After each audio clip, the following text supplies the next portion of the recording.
There we are. All right. Hello. Welcome back to what I think is episode 134 of this show.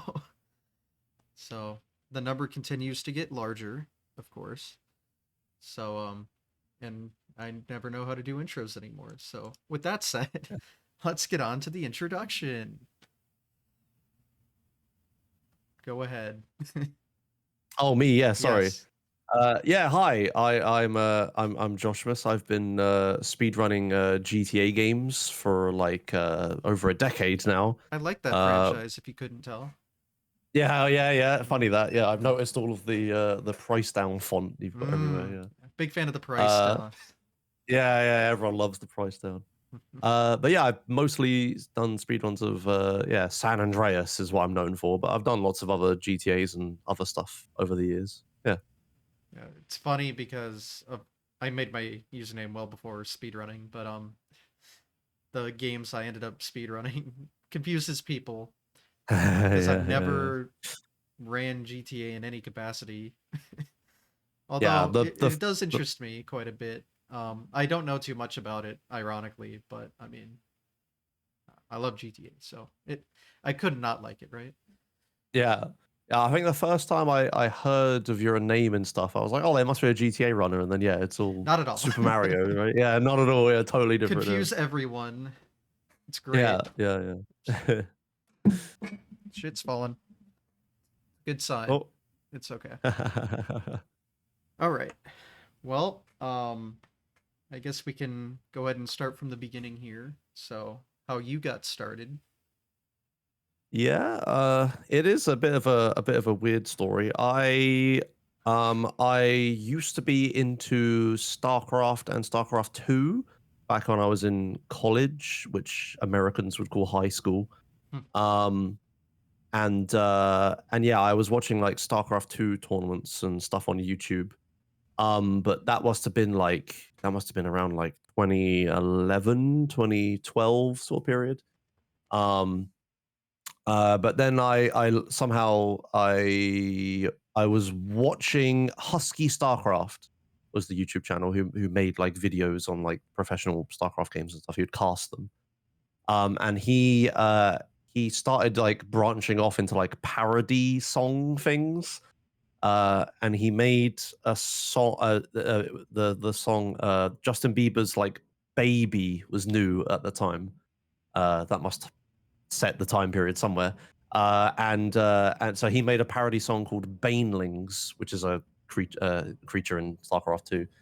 Um, but anyway, that's starting so off the track here.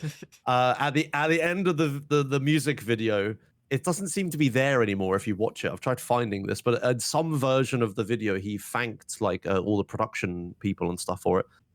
And in it, he said, thanks Justin.tv for the Lamborghini, because there's a Lamborghini in the music video.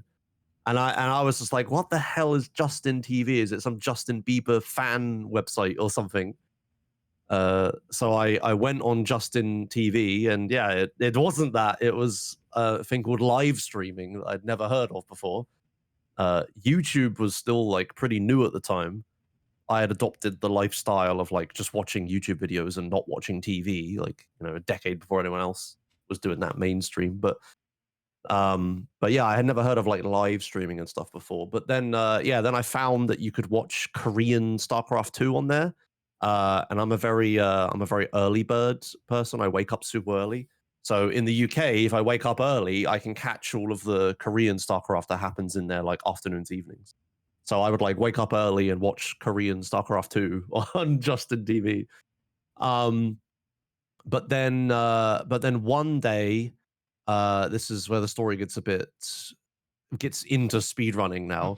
One day, I don't remember exactly how I found it on Justin TV, but I saw that there was a Wind Waker stream happening with like thousands of viewers, which is like crazy for back then, right? That was like massive. And I was like, what the hell is this? And I started watching it. And it was Narcissa Wright's old Wind Waker speedruns. Um, and I knew a little bit about Wind Waker. I had watched I've played the games. But I had no idea what a speedrun was or anything. And I was confused why people were watching anyone play this. and I watched, and like, yeah, the display of like skill and knowledge of the game and everything, it was like very the allure of speedruns and stuff. But for me, it was also the craziness that you could like say something in chat and the video would respond like Mhm. live. You didn't have to like a week for the next video to come out or something. They would like respond live to you. And that was crazy to me. So yeah, little did I know, I had just stumbled on into speedrunning at the exact time that it started to explode with live streams, because obviously everything before then was like SDA, like you send a videotape into some verifiers in somewhere and they Just watch had it back and forums verify and it, right? stuff. Yeah, for the SDA forums and everything was segmented and stuff. Yeah, I'd stumbled into like the explosion of RTA like live speedruns. And yeah, I had got there like right as like Speedruns Live was like peaking and exploding, and like everyone was doing races, and everyone was like, if you wanted to watch a speedrun, you went to Speedruns Live to watch them because it had every speedrun that was happening on the internet, right? Live.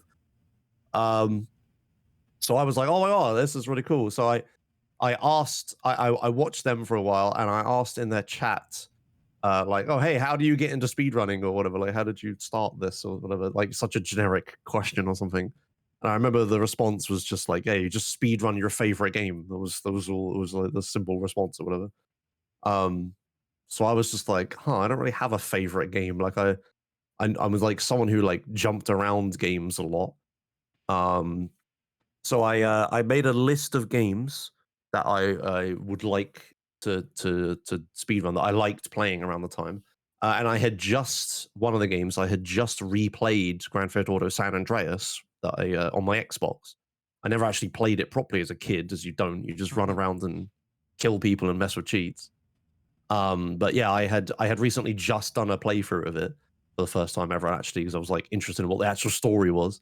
That was on the list. There were other things. I looked into all and then like I learned about SDA and stuff, and like, yeah, I watched speedruns live, and I saw that Worcester did Pokemon Red, which was on my list. Robo Sparkle was doing Batman Arkham Asylum because that game had just come out, and I was like, oh my god, the best game ever. Even though now I don't care about it, but back then that was like on my list of favorite games or whatever.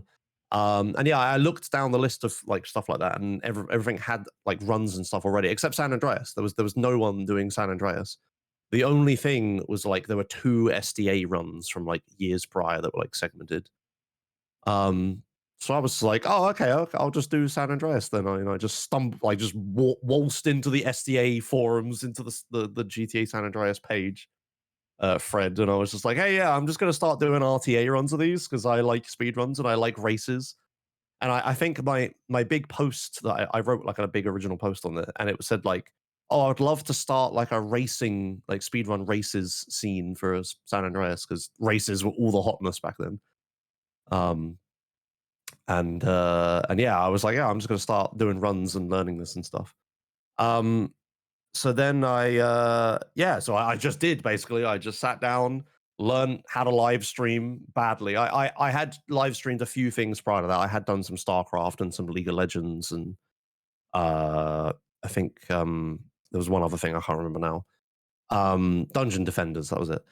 Um, but I was like, okay, I sort of know how to live stream. It would have been terrible quality, probably like 480p or something. I don't remember anymore, but I made a terrible layout. I downloaded WSplit.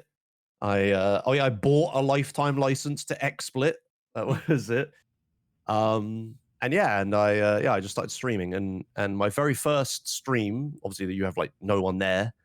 Had like 5 people watching or something who were just my friends. And I just did a full run of the game. I practiced all segments and stuff first. I live streamed practicing segments of San Andreas because San Andreas is quite a long game. Hmm. The SDA run was like 6 hours and 9 minutes, and that was a segmented run by someone who knew what they were doing.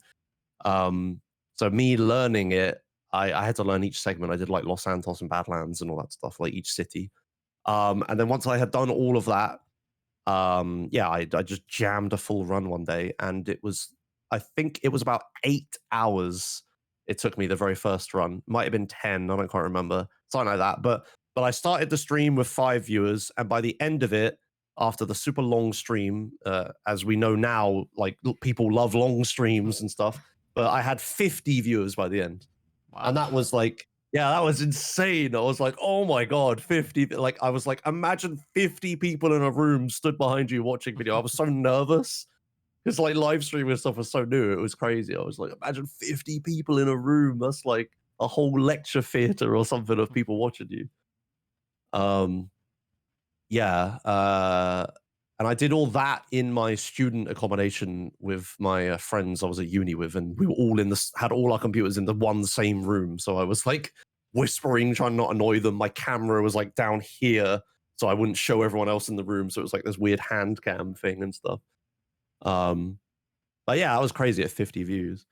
And then yeah, and then I posted more on the STA forums. A person called Lots of S, who's like my longest speed friend now. He had been doing like Half-Life speedruns and stuff at the time. He had just started doing Vice City and GTA 3. There were some other people doing those games, and he wanted to do San Andreas. So we and he got talking, and he was like, "Oh, hey, yeah, if I can help you get on Speedruns Live on the front page of Speedruns Live, because the requirement then was you needed to have done 5 races. Once you did 5 races, your account got verified, and you get on the front page when you streamed without having the no SRL thing in your Twitch URL, Twitch title. So he graciously did some like Los Santos races with me on Speedruns Live. They're still on the database to this day. My friend joined us for some of them as well. And then yeah, I did 5 races, and then then the very next weekend, I was like, okay, I'm gonna just do another full San Andreas run. And I started, and by the end of like the first 30 minutes, I had 50 viewers, and I was like, oh my god, I've really reached the peak. By the end of that stream, I had 5,000 viewers. What the Um, huh? yeah, because I was on the front page of SRL, right? Oh. And there wasn't, I don't know what happened. I don't know, but like loads of people came in. There was Siglemic in the chat. Worster was there. Like the speedrun community was so small at the time. Mhm. It was like there were like 50 people on SRL or something, but like loads of people watching it because it was like super new thing. Yeah, that remains my viewer count peak for like a decade. That stream, it was a total cluster. I didn't have anywhere near enough mods. The chat was going berserk. I was just like modding people who I'd heard of. So I modded Siglemic, who was a massive troll at the time, and it was just like unbeknownst to me, like posting on 4chan, just like, hey, how should I fuck with this guy, right? Yeah, and then that was a total disaster. That stream was horrendous, which probably why the next time I didn't get 5,000 views. I got like way less than that. But yeah, that was, I don't know what happened that day. I just got super lucky on the front page of SRL. I guess no one else was streaming, or someone ended and then everyone was on SRL or something. I don't know, but yeah, that run like exploded. But little did I know that cemented me immediately as the San Andreas guy, and I've never shaken that reputation for over 10 years. Yeah. That must have been like 12 years ago or something now. Yeah. Oh, no, it was around 2013, I think, when I did that. My first run was late 2012, and then that was 2013. And yeah, that's how I got started. Basically, I jumped in at exactly the right time, in exactly the right place, with a game that, unbeknownst to me, was like one of the best-selling games in the entire world at the time. Yeah, I basically just stupid dumb luck is how my career got started, like insane. But yeah, I eventually did the goal I wanted. Like racing speedrun on Speedruns Live became a thing for San Andreas and GTA in general, and like a whole community started forming around San Andreas, and now it's like this whole thing, like beyond me, obviously, like massive GTA speedrunning is in general. But yeah, being right there at the start, like trying to jam Cannibal K9's SDA segmented run strats into an RTA run, which was so not viable because the way the game works mechanically, like stuff carries over between saves, and we had no idea. So yeah, it was like impossible to replicate. Like he beats the final boss with like dual wielding micro SMGs, which is like you never get that much weapon skill in a run. That's like you never get anywhere close. But yeah, that was a funny run. So yeah, that's how I got started. Basically, that was the a very long story, but yeah, that's the start. That's good because San Andreas is my favorite game actually. Yeah, okay, There's yeah. some good lore. And I don't think I've showed this on stream yet, so I'll do it now because it makes sense. But I have a PS2 copy, of course. Oh yeah, yeah. But Nice. Yeah, yeah. it's signed by Young Melee. What? Oh my god. Oh wow. Oh, with a quote and everything. Oh my god, that's amazing. Where did you get that? He was at what was it? SoCal Gaming Expo. I was there for a Mario 1 tournament, so it just worked out beautiful. Oh, that's cool. Yeah, yeah. Easy $50 well spent right there. Yeah, yeah, that's cool. I don't even have a PS2, but Yeah. like someday. But Yeah. that's a pretty good prized possession right there. That was when was that? June of this year, I think. All right. Wow, pretty recent. Yeah. So that was fun. Cool. Yeah. That's not a frequent occurrence, I don't think, for most people. So Oh yeah, just get a random copy of San Andreas signed. Yeah. yeah, Yeah, it's funny how like absolutely insanely popular those games were. Like, and like yeah. yeah, San Andreas was like the peak of PS2 gaming. It's like and the PS2 was like the best selling console ever. Mhm. Like it was like yeah, it's crazy how it's like the top of the mountain or whatever. And with GTA 6 on the horizon, I have no doubt it'll be the Mhm. best-selling game ever when it drops. Because Yeah, I yeah. think The the trailer for the game got in one day Five's trailer in its lifetime, and Five's trailer was huge, which yeah, is yeah. The ridiculous. Yeah, it's absolutely insane. Yeah, like the stats on GTA now is like crazy. Like the GTA 5 and well packaged with GTA Online is like the highest grossing media property in human history. Like not even video games, like everything. Like Hmm. books, films, it's made the most money of anything ever. Those damn It's shark insane, yeah. cards make bank. Yeah. It's crazy how much that what they've done with that. Yeah. So yeah, yeah, GTA 6 is definitely a thing I'm very looking forward to. Be interesting what happens streaming wise with it as well. Hmm. Yeah, I've beaten 4 or 5 Vice City, San Andreas. Um, but San Andreas was just my favorite. I think it has the best story for me and a lot of people, and it has Yeah, more of a nostalgic factor yeah, right. Yeah, it was like and mods definitely and the most. stuff. Yeah, Fun yeah. modding download platform. Yes, the mods are insane. It's still like really big in like Russian communities and like Eastern European. It's like they still play that game to this day, like multiplayer mod and stuff. Hmm. Yeah, Yeah, I'm interested in how the speed run goes because I'm actually yeah, not all too familiar with it. yeah. It's like the any percent stuff of free Vice City and San Andreas are fairly similar mechanically. You use the main crutch of like the runs is what's called like on mission manipulation. So like the game keeps track of whether you're on a mission or not with just a boolean, just like a one or a zero. You're either on a mission or you're not, right? And it just like there's a number in memory, and if it's zero, saying you're not on a mission, then you can like you're in free roam mode, right? Like you can save, you can buy food, you can start missions, you can like date girlfriends, everything you do in like open world GTA. But then when it gets set to one, it's like you're on a mission, so all my icons on the map disappear. You can't save, you can't do any of that stuff, and you're just like supposed to do what the mission tells you to do, nothing else. But in 2014, there was a Reddit post by someone called Bassant2. I don't know how the hell I still remember this. Which showed a glitch. I can't remember exactly what they did, but there's a feature in the PC 3D GTAs called replays where you can press a button, like you press F1 to watch your last 30 seconds of gameplay back. Or you can press F2 to save it to like a file. And that was designed sort of like a demo file, like the old like Quake games and stuff. You could like send it to people and they could see what you did and things like that. and you can press F3 to like play your like saved replay file. It's sort of like a really underused feature that's just there, but there's never used for anything. But it turns out in Vice City, you can, if you watch a replay of something happening, you can interact with the things in the replay.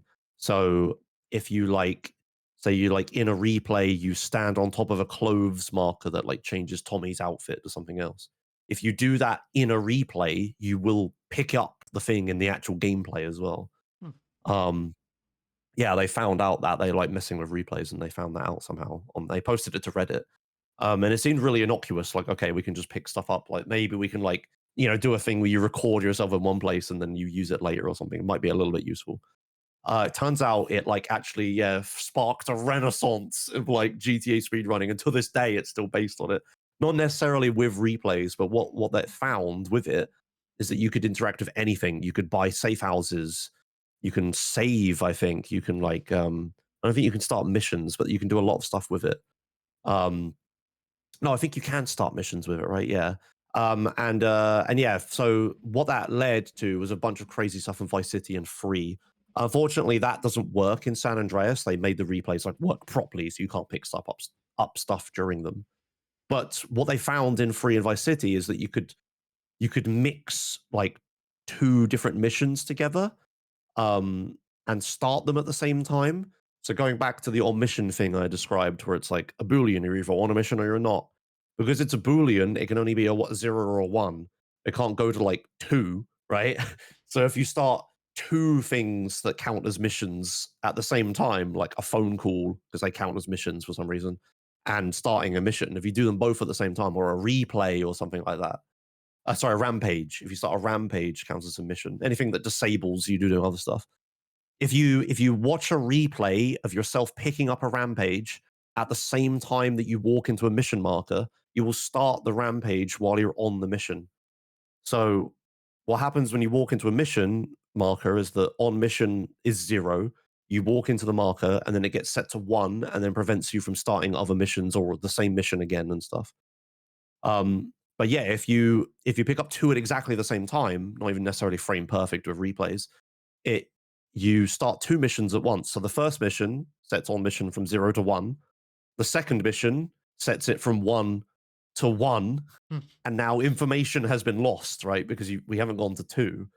So then you're on two missions at once, and what you can do is if you fail one of them, like say the rampage timer runs out or you pass it or whatever, then that rampage will end and it'll be like, okay, I'm over. I will now set on mission to 0.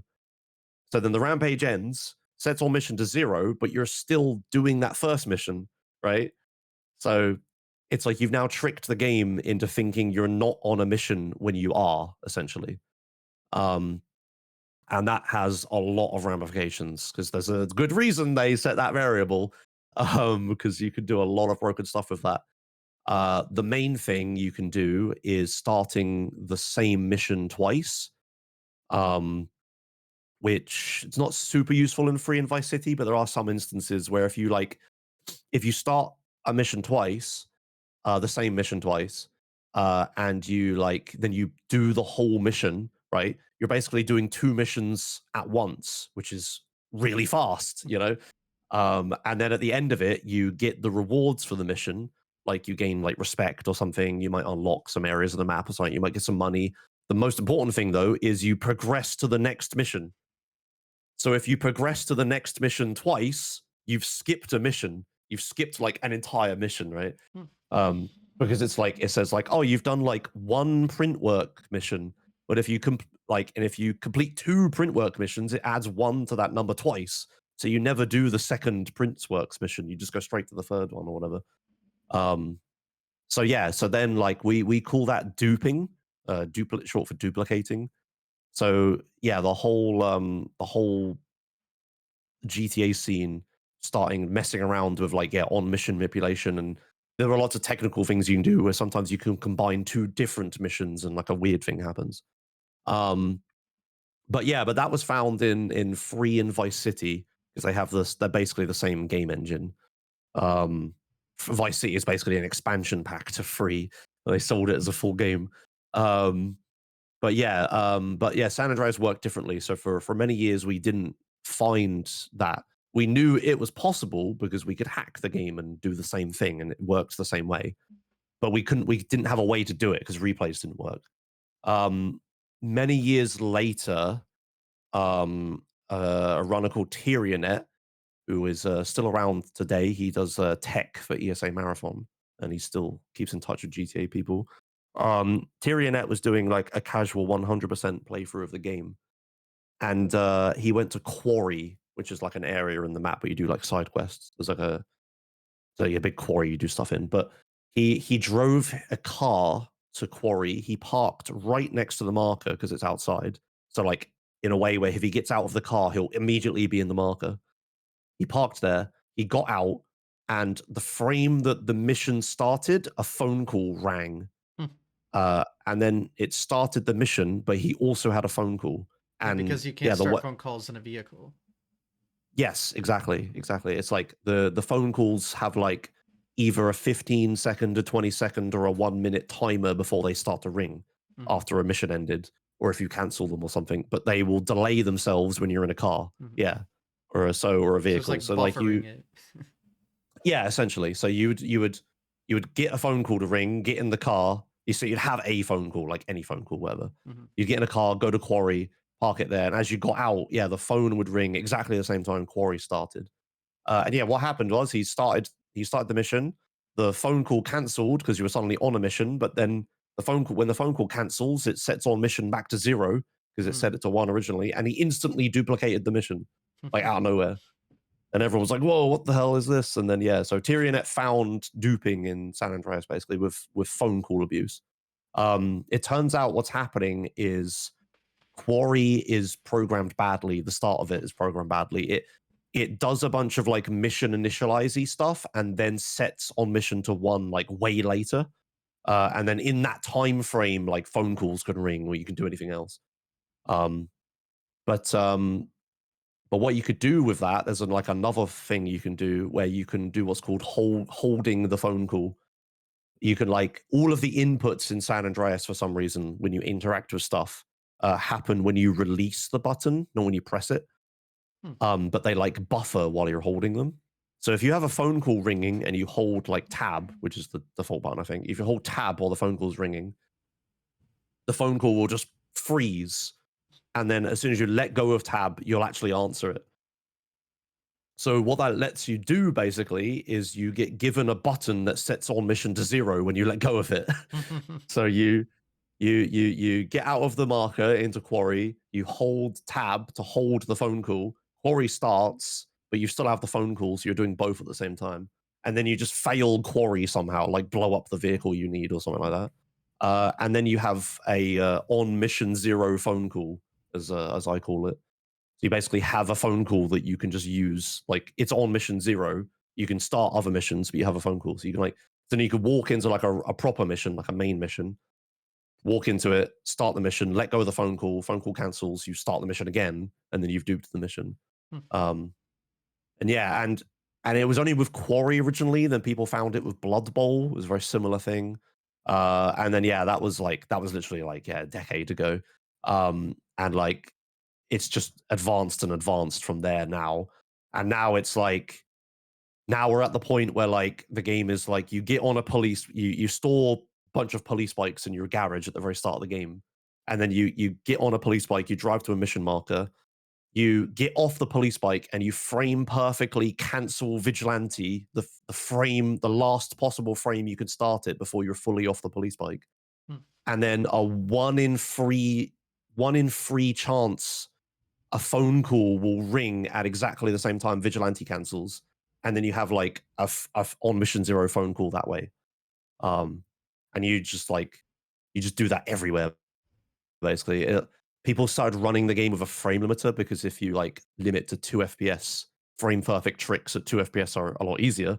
And also it becomes a 100% chance because of the way like threads work and stuff. It's very complicated, but yeah, it basically you could just like get an on mission 0 phone call wherever the hell you want, and the whole game just becomes into like routing phone calls and police bike spawns. But yeah, it's yeah, that's basically the main speed tech. the main glitchy speed tech anyway is like yeah, mission duplication and on mission zero and all of the ramifications of that. Um, yeah, it's like it's a pretty massive thing in yeah 3D era GTA games like Free, Vice City, San Andreas, Liberty City Stories, Vice City Stories are all dominated by this one trick. There's and like there's lots of like things that other tricks that happen around that trick and some other slight ones, but it's mostly that. They did sort of find some of it in 4 as Hmm. well, but it's less useful there. And I believe GTA 5, I don't know too much about 5, but I believe if you go on their leaderboards, I'll check this right now, they have a variable for on mission 0. So they must do something there. Yeah, OM0, yes or no, they have a variable. So yeah, it's a thing in, and we'll see if it's in 6, I guess, or just do anything like that. But yeah, that's the main speed tech. That and driving quickly. That's the only two things. Yeah, yeah, and shooting people, I guess. Oh But yeah. yeah, Well, yeah, so you got to see that all develop from the start. yeah, yeah. Pretty much. I might have missed the original segmented runs on STA, but everything after that was like, yeah, it's GTA speedrunning is like my baby or whatever. Like, it's like I was here for this. I was like the grandfather or the parent or whatever. But yeah, I'm not trying to take like credit for all of it or anything. I Yeah. think it would have happened with or without me. But yeah, being at the start and everything and just watching it develop is really nice. Yeah. So, um, how did that'll like affect you with like your runs and stuff? Did you just? Yeah, I started doing it. I really like it. It's GTA speedrunning became very technical because it is like a lot of like computer sciencey things of like oh, if you mash these two missions together, all of these memory addresses overlap these ones, and all this stuff happens. And it becomes like it is a very like programmer's speed run, right? Some of the games found Ace as well, or close enough to it. I think Vice City actually has straight up Ace. Um, and San Andreas, San Andreas has a crazy glitch in like weird versions of the game that let you like skip to the end of the mission, end of the game, like you just go straight to the final mission. But no one really runs those. But no, I'm a big fan of any percent. I because I was the speedrun moderator at the time, I segmented the categories into any percent and no major glitches. Because I think no major glitches is like the best way of saying it because what you want in a don't do this glitch category is you don't want all of the complicated insane glitches. You want like it to be beginner friendly, vanilla gameplay, is what people want to watch when they do that category or play when they do that category, right? So NMG is just like no mission zero. Yeah, basically it when I made the category, I anticipated more things being discovered. Mm. But what became of it is like, yeah, it's basically just like no on mission zero abuse. I'm looking at the rules right now, and there is one other thing. Yeah, 0-star glitch is not allowed, which was another thing that was found that Hmm. you don't necessarily need on mission zero for, but it basically just disables wanted stars, and that's not allowed either. Interesting. Yeah, the other GTA games, there's been a lot of drama in the GTA speedrun community over the years. There's a lot of segmentation. Um, like the all of the like Free and Vice City is like a tight knit community, and then San Andreas is like its own thing, and then 4 is its own thing, and then 5 is its own thing. There's not a lot of like agreement between all of them. But yeah, Free and Vice City went a different direction. They have any percent, and then Vice City has oh yeah, Vice City and Free have all missions. So they decided that instead of doing no major glitches, we would just do every mission, and that's how you would stop people skipping missions. Um, but that doesn't work in San Andreas because there's a lot of side missions. Um, and yeah, and 100% obviously, and yeah, but yeah, there's a lot of disagreement. Like especially like between like 5 for some reason seem very segmented.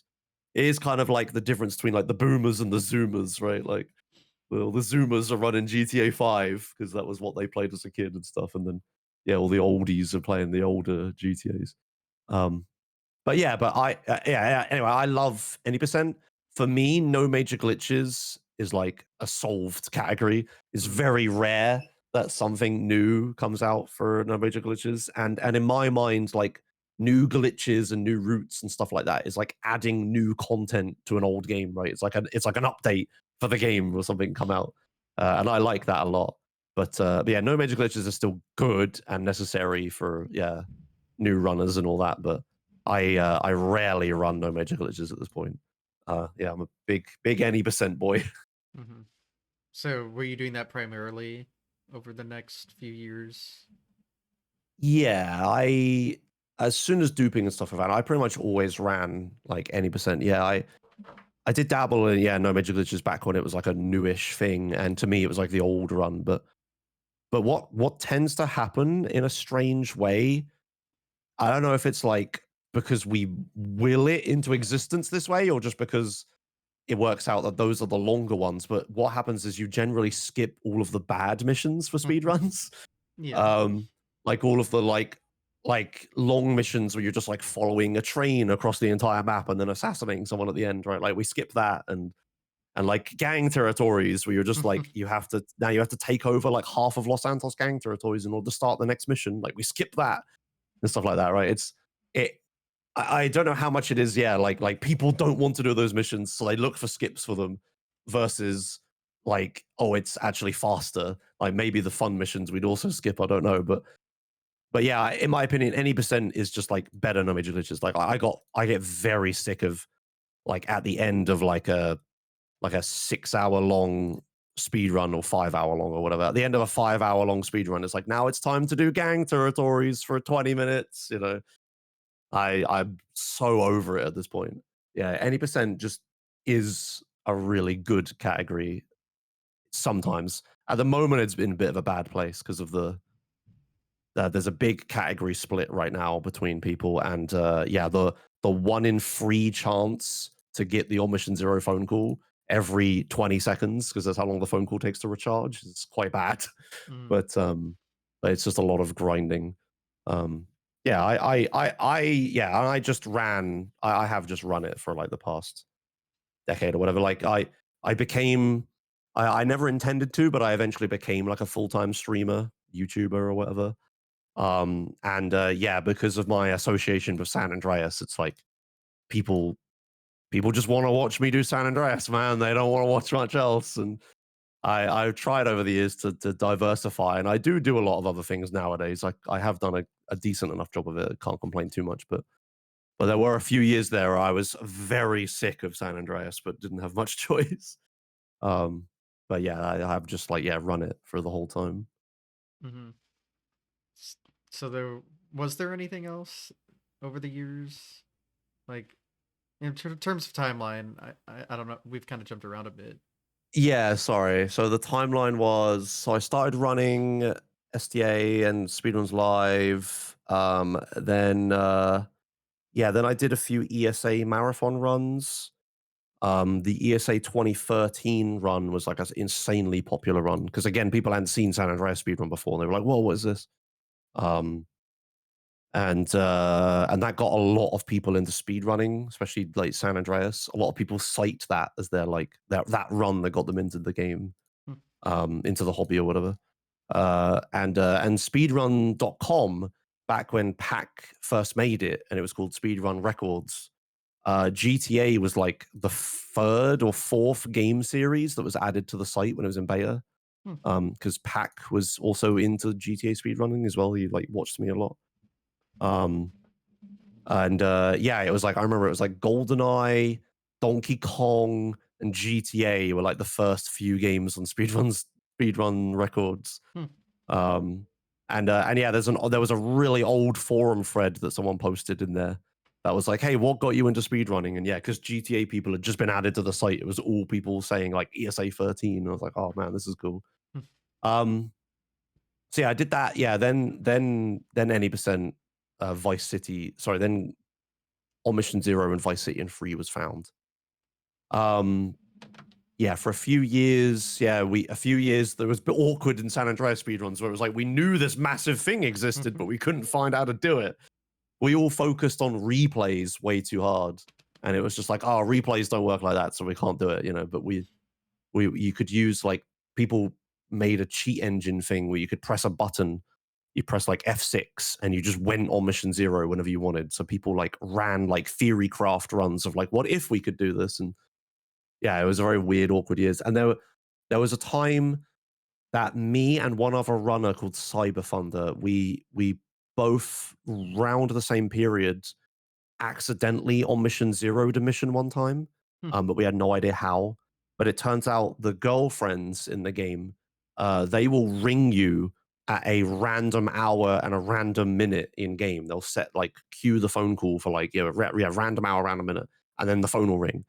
And if you get stupidly lucky, if the frame you enter a mission marker, they can ring you and it will do the duping thing and dupe the mission. So Hmm. I think I duped like one of the late game missions in Los Santos, and I knew what it was because I knew about duping in Vice City and Free. But I had no idea how the hell I did it. And it turned out it was just totally random, right? It's like out of our control. We don't actually use that mechanic at all because it is just pure, like literally There'd be no RNG. way to make that Yeah, work. you cannot unless you could sit in a car for like 24 minutes, right? To guarantee that the phone rings, but at that point you might as well just use a regular phone call. Yeah. Um, yeah, it was absolutely crazy. One day I would love to see a TAS of like San Andreas because Hmm. there's a lot of stupid stuff you could do. You could do stuff like that, just dupe missions just by walking into them and getting lucky with when Denise rings you. Um, yeah, but yeah, so that was that for a while. Yeah, and then we eventually found Tyrionet found stuff, and then we got found more and more things. Um, and then, but in terms of like tech, San Andreas has always been like behind Free and Vice City. Um, in like brokenness, Hmm. like those games are just so much more broken. You can like in GTA 3, you can like use replays to like fling yourself across the map and stuff. There's like yeah, and the duping and stuff in that is like absolutely insane. Um, but um, but yeah, so yeah, that was it pretty much. And San Andreas is just I don't think there's ever anything massive that happened after that. Probably the biggest thing was yeah, like the I guess yeah, the true any percent or whatever in the Powdernet was like reading through code and like searching for stuff and found that this is extremely complicated. If you combine vigilante and a certain cutscene in the rider mission in the Windows Store version of the mobile port of San Andreas, um, that you can you do a jump instruction in script to a place in script identical to it uses the variable of the last millisecond since the game ran where you ran vigilante submission. I explained that kind of badly. It's like when you start vigilante, there's a timer that counts like, okay, it's been like 1,000 milliseconds since the game started. Now it's been 1,003, you know, counts every frame, like how many milliseconds since the beginning of the game it's been. Um, and if you cancel vigilante, that counter stops ticking up. And there's a bunch of other things that update it. It's like a global variable for everything. Um, but yeah, if you, it's called arbitrary jump in script. We called it, where yeah, it's like the game is only designed to run one mission at a time, right? So the memory is super limited on the old console. So there's like a bit of memory that's like this is where the mission scripts will load, right? And like this is reserved for that. And if you load a mission, it puts a bunch of variables and stuff into keeping track of in there. And then when it finishes the mission, it wipes them out, and then you start another mission, and it loads different ones there. Um, but if you combine two different missions, say you start taxi and then go on mission zero and then walk into big smoke or something, then the taxi script is still running and it's like reading its memory and stuff. But then big smoke loads and smashes all the taxi memory out, puts all the big smoke memory in. but then the taxi script is still running, but it's running with the memory like of Big Smoke, and it's all like most of the time like it's not like variables just line up, right? It's just like taxi might try to read like what level of taxi you're on, goes to a memory address, and that's like halfway through like the string that defines like the name of the mission or something. It's like trying to read it as a number in the like halfway through a byte or something. It's like totally cursed. The way I equate it is like imagining you're like reading a book, and then like in an instant someone swipes the book away and replaces it with a different book, but you keep your eyes stay in the same place and you're still reading, right? It's like you might be reading the word like fabulous, and in the middle of it suddenly it gets replaced with the word like no. So you read like fabulous no, right? And it doesn't make any sense. And the game crashes when it doesn't make any sense. Um, but there are extremely rare instances where, yeah, if you load one mission and it can be at like a certain point in the mission, not necessarily the start, you could be like halfway through the mission, and then you load a different mission. It just so happens that somehow by pure luck, whatever the script is doing, it tries to read something and it's an actual legal instruction and it does something completely different. Um, there's a strat in any percent now where we don't actually unlock the last island because we skip the mission that does that. But you unlock the missions on the island, just not the island itself. But there's one mission where you need to buy the airstrip, you know, where you learn how to fly and all that in the game. But because we never unlock that island, we don't unlock the ability to buy the airstrip, which is kind of a problem. So what we have to do is we use one of these like mission smushings to like to buy an airstrip. So you combine the one of the Catalina missions, I can't remember what it's called. Um, you combine one of the Catalina missions with the purchasing of some random safe house. You like you start the Catalina mission, you go through it, and then there's like some guys on quad bikes you need to chase. And you look at them so they never despawn, so you don't fail the mission, even though you're too far away from them. You go to where the safe house is while you're still looking at them. You walk up to the safe house marker. You're on mission 0, so you can buy safe houses during the mission. And then yeah, you buy the safe house, and then within like 3 frames or something, if you look backwards, you press the look behind buttons, you stop looking at the enemies, and you fail the mission in exactly that way. The the safe house buy mission loads. Catalina mission tries to do a thing. It overwrites some variable in the buying safe house thing, and it changes what safe house you buy. So it's like pure luck that this happens. So you're just in Badlands, and all of a sudden you just buy the airstrip, and it's like what? And everyone watches it. There's a joke in my chat where everyone types "What the fuck? How airstrip?" Right? It's just like what? How? Like everyone always, there's always someone that asks like, "What the hell?" Because it just looks insane. But yeah, it's just totally pure coincidence that those two things line up, and it saves that route from actually working. Um, but anyway, sorry, I keep getting sidetracked. I'm very bad I at mean, that. it is interesting. Yeah. So back to the Windows Store mobile edition of the 10-year anniversary. If in that, if you start the mission Rider, which is the second mission in the game, and you go to the haircut place, it's the one where it teaches you have to buy a haircut, and Rider tells you whether he likes the haircut or not. Um, if you get into the cutscene where he tells you if he likes the haircut or not, in that version, you can pause at any point, and if you unpause, it restarts the voice line. So you do some trickery to regain control in that cutscene, which is another thing phone calls let you do. You regain control in that cutscene, and then during it, you go all the way back to Grove Street. You can't sprint because the sprint button is bound to skip cutscene. So you have to just like jump and waddle back to Grove Street. And every time the voice line's about to end, you have to pause and unpause. I can't remember what the voice line is, but it's engraved into my mind whenever I hear it. I just hear it like repeat forever, and chat spams it, and it's horrendous. But you go all the way back to Grove Street. You get on a police bike, and then you blow up Ryder's car that's there that will fail the mission.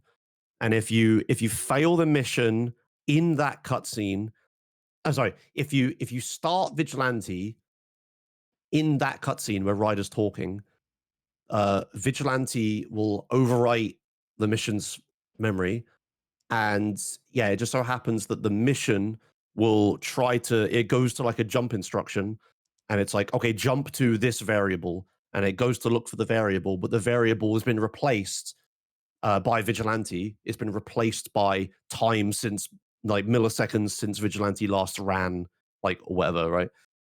It's been replaced by that. Then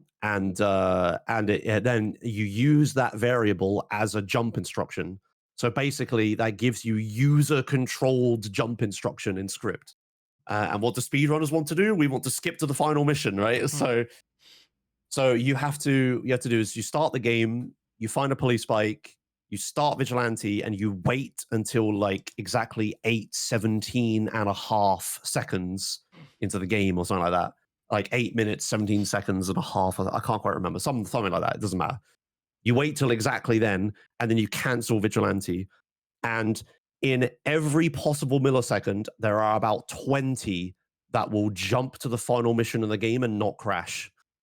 So it's like, you know, the time period you could hit is like infinity milliseconds. Like, right, realistically, humans can sort of do things frame perfectly, but we're talking like millisecond perfect. You have to end the fucking Vigilante on.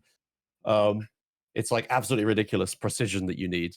And it is just pure luck, right? It's like I call it fleshy meat bag RNG, where it's not a random number generator, but we're humans, we're random enough that it might as well be random, right? You cannot be that precise. So you get fleshy meat bag RNG on what millisecond you hit, but you try to be correct. Yeah, and then you drive to Grove Street, and then yeah, you get to this point, and you get on the bike, you throw the grenade at Ryder's car, you get on the bike, you start Vigilante while the cutscene's happening. If you somehow hit the correct millisecond out of 20, out of like infinity possible, or whatever, you the mission jumps arbitrarily. It jumps to the like lines of code that start the final mission of the game, and then Ryder's car blows up, which fails the mission. Because otherwise, what happens is you start the final mission and Ryder's mission at the same time, and the game will crash if you do that. So you have to fail the mission at the exact time that you somehow start the final mission by hitting the perfect millisecond and stuff. Yeah, it's absolutely insane that this was found, and yeah, it looks ridiculous. Like just a bunch of stuff happens randomly, and all of a sudden the final mission begins, and you're just like, and yeah, Sweet jumps onto the fire truck, and then you have to chase him. But yeah, but that I was the first person to successfully do that in a run, because it was found, and then before the timing was like super figured out, everyone was just jamming runs trying to get this. And it took me an hour and 30 minutes, I think it was, to do it. Because I knew I had hit the right millisecond that run. But I kept crashing the game, so I had to like I kept retrying it until I did it.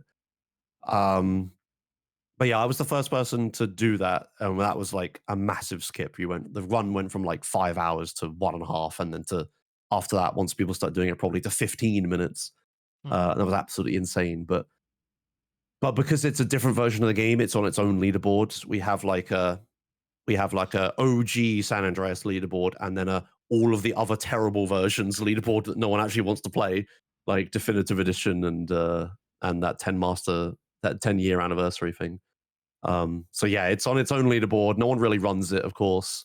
It's like Ace or whatever in any run. It's like, yep, that's the new any percent. Now let's go run the real category of like any percent, not that thing. You know, like yeah. So that was a crazy thing that happened at some point. That wasn't complicated at all. No, definitely. That's what I mean. Like GTA speedrunning is just all programming somehow. I don't know how it's become this, but it has. Yeah, that was a cool thing in 2016. Yeah. Wow. Yeah, and yeah, the timeline has just been pretty steady since then. We found a bunch of cool things. Recently, the latest thing that's been found is it turns out that you actually have control of CJ during the intro. When you start the game, there's like a blank screen for 2 seconds, and then it says like, you know, Los Santos International, or sorry, Liberty City, no, Los Santos International Airport, and then CJ puts the briefcase on the conveyor belt or whatever, and then it goes away. during that section, before it loads the airport, yeah, CJ is just stood in Grove Street, and you have complete control over him, and you have done since the game came out. But no one's ever noticed because you're blind and deaf during that section. You can't hear what's happening. You can't see what's happening. But people found out that the interiors are open during that section because we knew that from like cheats and stuff. Hmm. Um, so what you can do is blindly you can you memorize a series of inputs. You hold down WD and sprint for like a few seconds, like a second and a half. Then you let go of W and sprint and just hold right or D or whatever. And then you'll walk into CJ's house because you can like blindly walk into his house. And if you walk into his house, you get put into the interior of CJ's house, and then you can turn around and walk out at the exact same time that the Los Santos International Airport bit starts, and that will teleport CJ to the airport. But if you overwrite it with this other teleport where you go out of the house, you'll just you'll just be in Grove Street. Like then you cancel you skip the intro, you have full control of CJ, and you're just in Grove Street. So it skips having to steal the bike or police bike or anything and go to Grove Street from that alleyway that you start in at the start, where he says, "Oh shit, here we go again." Hmm. Um, so yeah, we don't actually get that sequence anymore. Where you just the game starts, you count like 2 seconds or whatever, like to count this out, movement out, and then all of a sudden CJ's Grove Street, and then the first mission starts instantly. It's really fast, Hmm. and it looks really cool. Yeah, yeah, that was the latest thing. It's crazy, like how such crazy things like that could be found like all these years later. Just like, oh yeah, you could just control CJ at the start. It's like, oh okay, yeah, it makes sense. Hmm. Yeah, yeah, but yeah, there's just been so many things over the years. The run is like absolutely insane. Uh, yeah, So, how long is any percent, not arbitrary code? yeah. So there are. Yeah, this is a whole other thing. There's two main ways to run the game right now. So because of that, like police bike, you start frame perfectly, get a phone call, 1 in 3 chance thing. Um, it has been a problem in GTA 3D era GTA speedrunning for years, where like the game runs differently at different frame rates. Like the game isn't like twice as fast at 60 FPS as opposed to 30, which is supposed to run at. But it's like a lot of things are like not everything, but like cars drive weird and swimming is slower, skydiving is faster. Lots of things break. Um, but um, but we have to play with the frame limiter on. Or is when I ran the game, I ran with frame limiter on because it made all that stuff not work, and that's what the other runners did. And that makes it so the game runs at 30 FPS.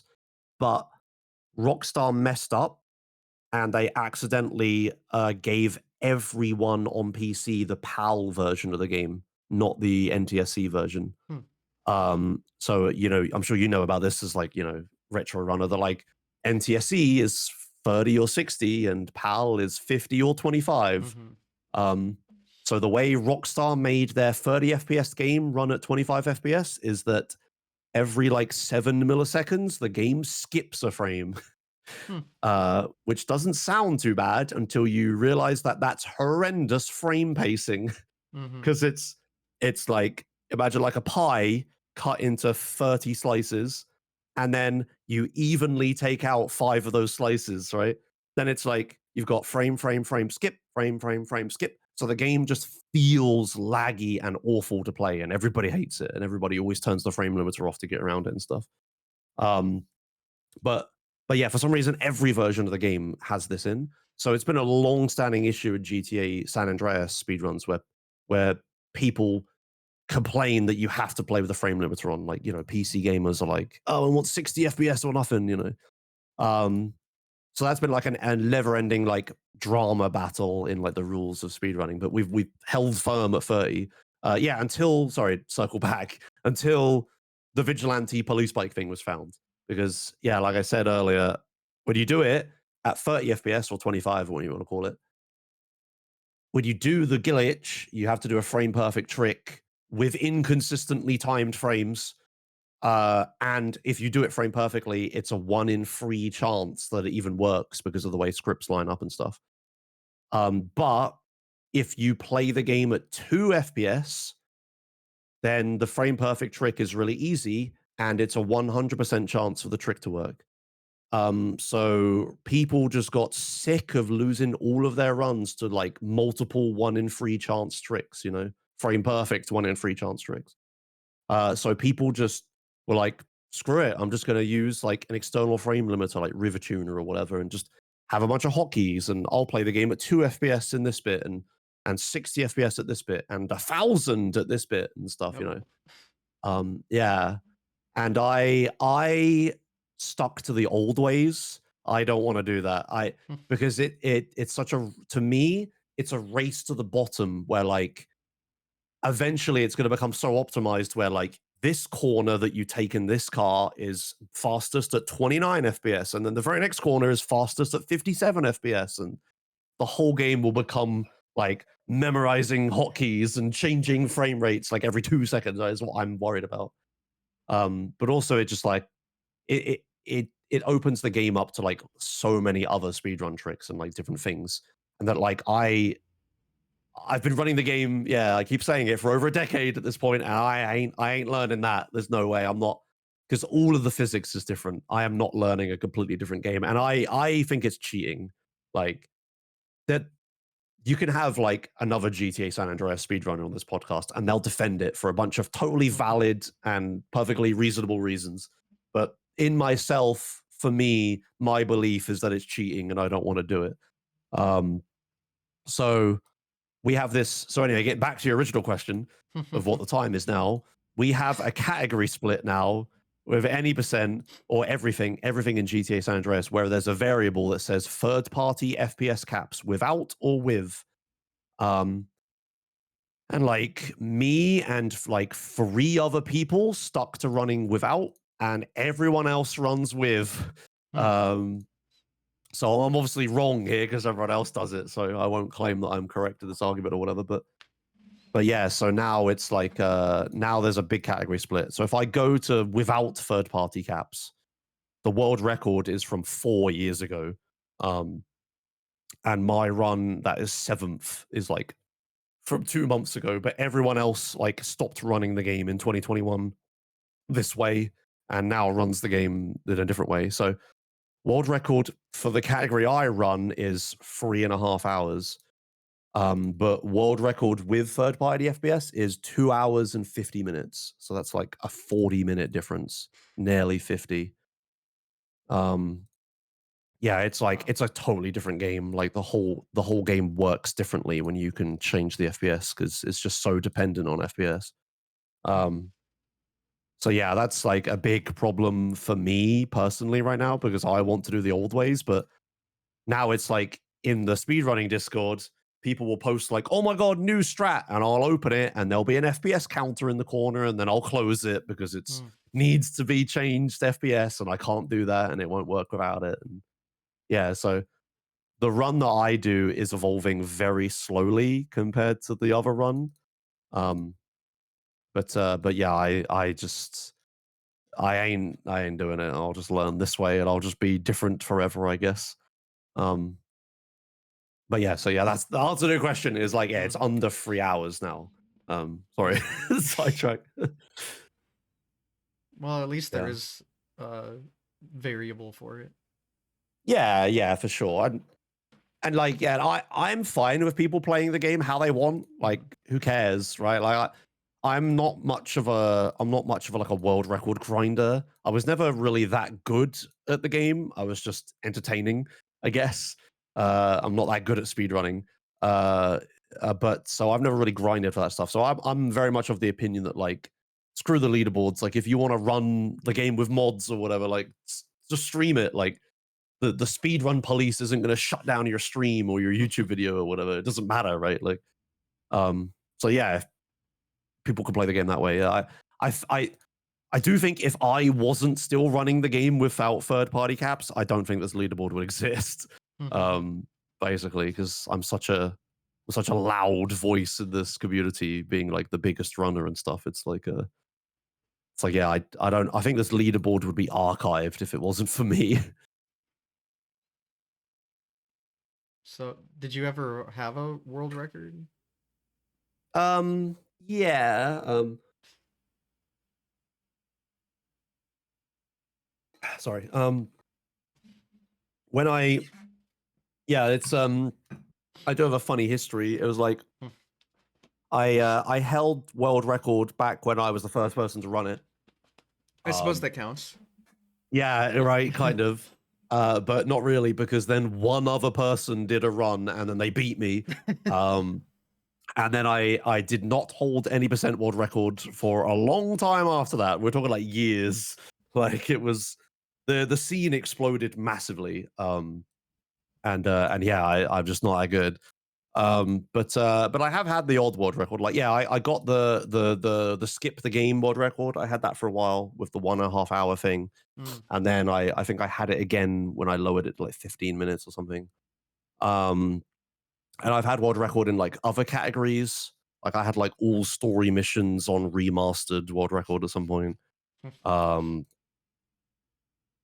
yeah, but like none of the I don't think I ever did get any percent world record again. And yeah, and like like I said, we're at the point now where I'm like the only person running this category for the past like 4 years, and I'm still don't have world record, right? Which is pretty yikes when you think about it. But with like, you know, slightly newer strats and stuff. Yeah, I'm like 10 minutes off world records. Um but yeah, I had a lot more success in other games. I've done like Vice City Stories, which was the PSP version of like Vice City. It was like a whole different game, but Mhm. that's like the PSP game. That game is really good. I personally think it's actually a better game than San Andreas. Oh. Um, yeah, when you keep into context when it came out and what it came out on. It came out for the PlayStation Portable like 3 years or something after San Andreas. And like, you know, back then, portable games were like, well, you got like Pokemon and you've got like bad versions of everything else, right? It was not like that big. Like PSP was sort of getting there. But a PSP is like, in terms of power, a PSP is like a PlayStation 1.5 or something, right? You know, Mhm. and they made this like crazy expansive, like yeah, like massive version of Vice City. Like it's on the Vice City map, but it's yeah, its own game. It's like it's like it is like Rockstar with post San Andreas budget makes Vice City again. You know, so all of the songs, like somehow the radio is even better, and like the storyline and the voice acting is really good and has like, you know, San Andreas like levels of like quality to it. Mhm. Um, and there's an endless mini game with like the businesses where in Vice City you like take over a business, you do the missions for it, and then you have it, and it just generates money or whatever. Mhm. In Vice City Stories, there's like it's like a mix of San Andreas gang territories with businesses. So there's a bunch of businesses on the map that are owned by like different gangs, and you can take them over, and then you could choose like, oh, I want this business to be like, you know, a brothel, and this business to be like a protection racket, and then like you can choose different sizes and stuff for it, and then you can just go there and do like endless like, okay, I'm gonna run a protection racket route or whatever to like upgrade this business and earn money and stuff. Um, but the other gangs will like attack your businesses and take over Mhm. them, and you got to defend them and stuff. It was like a really cool system. They actually replicated it for Grand Theft Auto Online many years later. Oh. Um, Okay. have you played that or? Oh yeah. I had like 2 months of playtime in Yeah. online Okay. Yeah. Yeah. years There was years ago, but yeah. yeah. What was it? There was like some. I can't remember what it was. I only played online a little bit at that point. They have It was like there's like the biker stuff where you can buy like a legal yes, business and sort they of. generate revenue, but you have to pick up more supplies to keep the bar Yeah, running in the background and then also like sell it. You have to do a mission to like sell your the stuff. yeah, kind of like that. Do they get like taken over by other people or something? I'm Yeah, trying to. and if you were ever on a mission, it would alert everyone else in the server and they could attack you. Yeah, yeah, yeah. It's a lot. Yeah, it's very similar to that. I think. Yeah, I think there was like a later one, like after the bikers. They iterated on this a bunch. There was like, yeah, Yeah, there's there was something. bunker, there was like Yeah, office stuff, car stuff, yeah. lots of Yeah. So stuff. I can't quite remember what it is, but yeah, it was like a straight rip from Vice City Stories. They put it in GTA Online. Nice. Um, but yeah, it was like and it was all of this stuff. It was like Vice City, but like the game engine was like improved San Andreas one, so you could like swim, and stuff, and like the physics were really good, and the story was really good and everything. And it's on a PlayStation Portable. It's not Mhm. even a proper PS2 game, which like in like 2008 or whatever this game came out is like insane to think about. Well, it did Um, come out on I PS2 eventually. Yeah, it did, but that 2006 even. It was only 2 years after I say. Actually, Vice City Yeah, Stories is the only PS2 GTA I don't own yeah, because all it's right, like yeah. Liberty City Stories wasn't hard to find, but Vice City Stories I guess is kind of rare for PS2. Yeah, it's not as big. The PS2 version is kind of neutered though. They Hmm. did add more content to it, but it's like really laggy, and it's like you're playing in 4:3 instead of 16:9. The game wasn't built for it and stuff. Um, Oh. I personally really love the PSP version. Yeah, just you if you can play old games with like, okay, this came out in this year, I will appreciate it for the values of like a game had in this year or whatever. Hmm. I think Vice City Stories is so good. Yeah, it's better than San Andreas in my opinion. But like you said, it's so not popular, Yeah, right? no. Like in all of Vice City Stories' history, there has been 11 any% runs, right? Like Oh. it's oh sorry 22 any% runs like ever, right? It's ridiculous. Whereas San Andreas has like hundreds, right? Like Hmm. um yeah, it's unfortunate that that game was like like PSP was like kind of dead by that point, and everyone was like pirating everything on it because Mhm. they hacked it, and then yeah, it was not that big. But yeah, if you get a PlayStation TV, which is that the Vita, but like a home console thing, you can hack that, put Vice City Stories on it, install the mod that lets you use the right analog stick, and that game is incredible. It's great. Hmm. Um, but yeah, I used to use PSP and Vice City Stories as like a Walkman, like an MP3 player. Like I would just listen to Vice City Stories radio when I was just walking around on my PSP. But anyway, sorry, I get sidetracked. Yeah, that I have had world record in multiple times when I've run the game. But yeah, I haven't run it in a long time, and yeah, people have surpassed me now in that. There's like a few people that like run this and like not much else because yeah, this is just the thing they resonate with. Um, and I did Red Dead Redemption, the Hmm. original one. I had world record in yeah regular and Undead Nightmare. I've done Ballad of Gay Tony, which is an Mhm. expansion for 4, and the best version of 4 in my opinion. Yes. Um, They made a lot of improvements to the episodes, I've noticed. Yeah, the episodes were really good.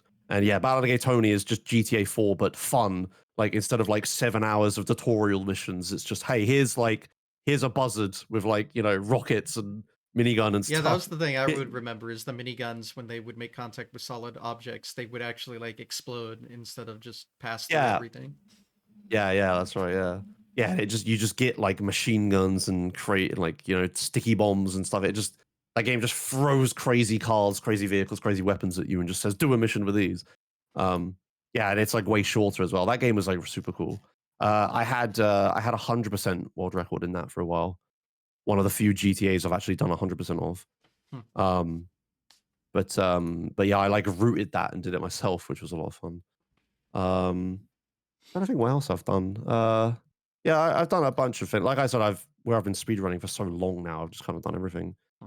Um, I did Pokemon Red eventually. I got over the fact that Worcester also ran it like a few years later, and then yeah, also ran it myself, but not very good. That's just a casual thing for fun. I had Minecraft Dungeons world record at some point. That was a Sure. that was a weird tangent I did. Yeah, I was like, sure, I'm about this. Um, what else did I do? I had Crash Team Racing any percent virtual console world record at some point Hmm. because The PlayStation runners I find are very purist compared to PC like GTA runners. They will be like, you have to play on a PlayStation 2 with a disc. You have to turn the loading speed to what it was on a PlayStation 1 and stuff. And you know, you have to like you can't touch it, or anything. Whereas I'm just like, nah, dude, I'm gonna download the eShop version on my PSP and run that, right? Like, and it turned out it was a lot faster. And I was not as good at that game as other people that ran it professionally was, because it was always like a side game for me. But I was getting scarily close to world record, and they were like, "Oh, we're gonna do something," and then they made a leaderboard just for me, and I had world record in that for a while. Yeah, I forced their hand. I made a virtual console leaderboard, which was very funny.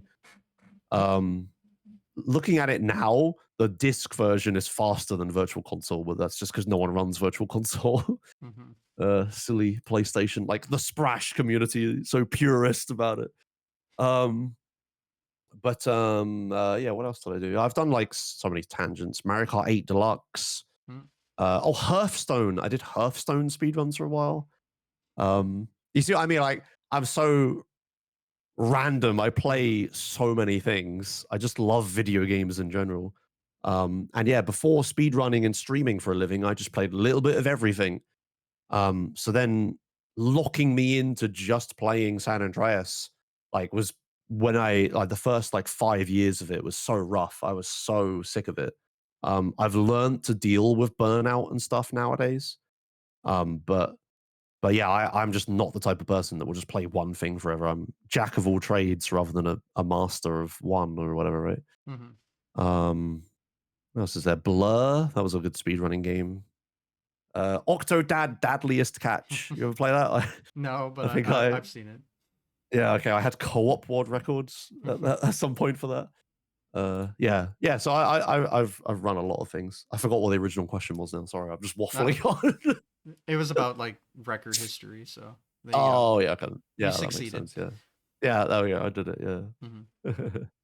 That does remind me though, like at least with like the Grand Theft Auto games, just other categories because I'm sure there's a lot of them, and then there's also a lot of different versions that, as you were saying, have differences. So I was just kind of curious about that kind of stuff. Yeah, so like going through the whole series, I guess you got like it's sort of segmented into like sections. You have like the 2D GTAs, right? Which is like Grand Theft Auto with no extra words, Mm-hmm. and Grand Theft Auto London, and Grand Theft Auto 2, and Grand Theft Auto Advanced. You know, well, there Mm. was one on Game Boy Advance. Yeah, It's terrible. Don't play it. there's a Game Boy Um, Grand Theft Auto port if you want. is there? Oh yeah. Oh damn. I wouldn't recommend it, but it exists. Okay. Um, yeah, like the 2D ones, and kind of by extension Chinatown Wars, I guess, is sort of a 2D one. Yeah, that Yeah, was a that hark that back to the originals. yes, yeah, exactly. Those have a sort of like their own community, but it's very small. Mm-hmm. Not many people run those at all. And the way the old GTA's work is strange. Like they're very like sort of arcadey games. They don't really have like a storyline. It's like you spawn on a map, and it's like you can do missions and stuff, but you just score points for doing the missions, and you can score points for like blowing cars up or Mm-hmm. killing people or whatever, or doing rampages or doing anything. And once you got to a certain amount of points, you unlocked the next city, and then you went to the next city and you did that.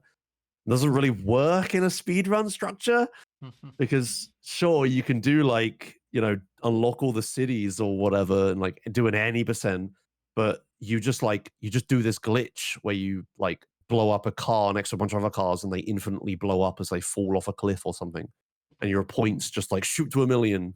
So you start the game, you do the glitch, you get to 1 million points, go to the next map, start the game. So like any percent doesn't really work. Mm-hmm. um there are like, I think, like all missions or something. I can't quite remember how those categories work.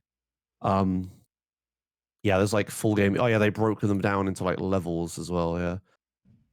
So you can sort of do like all missions for those, which tries to make them a bit like, you know, the 3D games where they're like a bit more traditional speed run. Um, Yeah, any percent missions only, or all missions or categories. Yeah. But I don't really know much about 2D, and yeah, no one actively runs it. Occasionally, someone will do it, but not super popular. Then you've got the first main one, which obviously the first one people actually played, which was GTA 3. I've still never played Um, that game. really, I it's like know.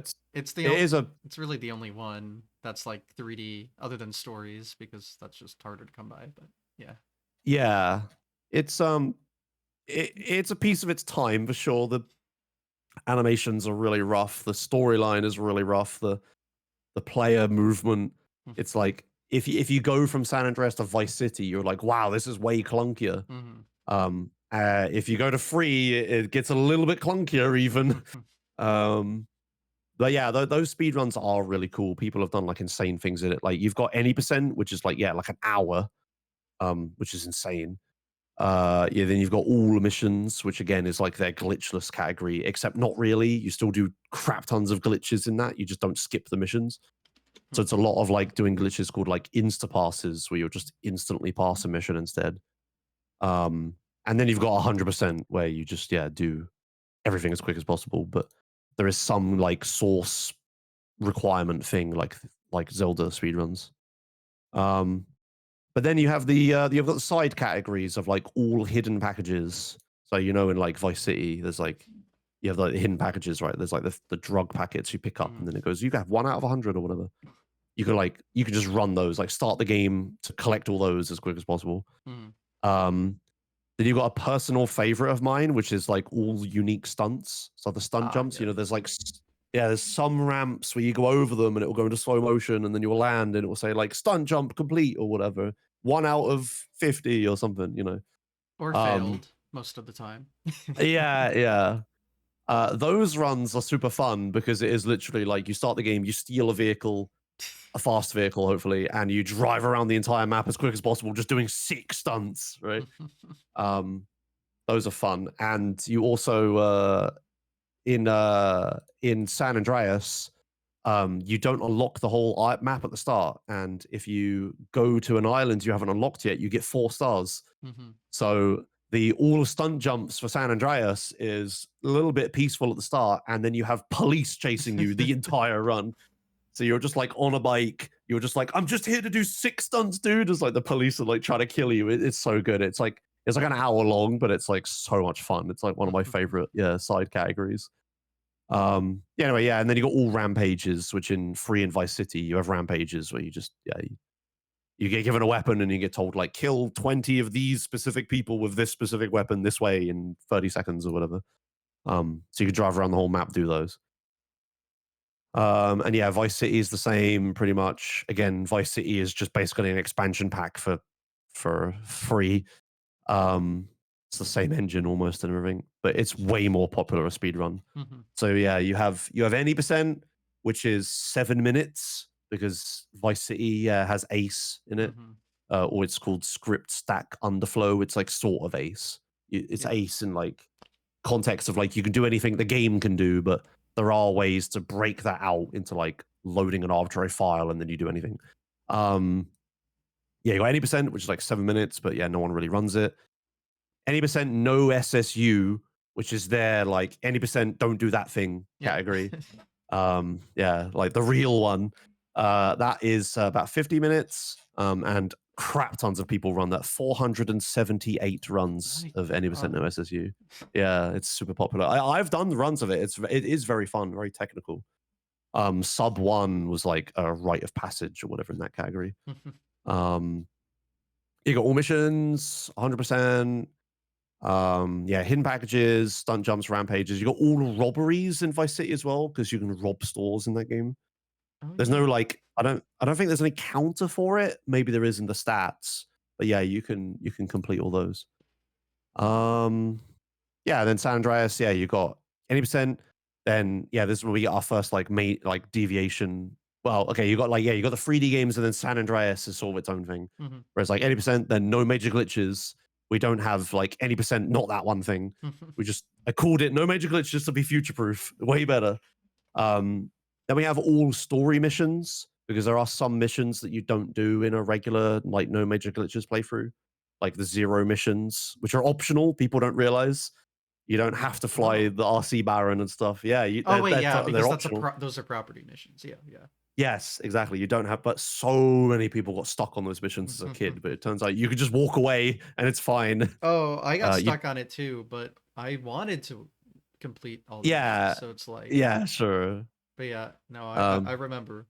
And it's like yeah, super easy on like some versions, but not on others or something. yes, PS2 version 1, they messed up the difficulty in a bunch of missions. Hmm. And then PS2 version, like, 2 or whatever you wanna call it, they fixed it, and then every other version of the game after that has the fix. But, Okay. of course, most people bought the original version of the game, right? So, Yeah. um, yeah, you got all story missions, yeah, so it does 0 missions and the heists because 'cause they're also optional.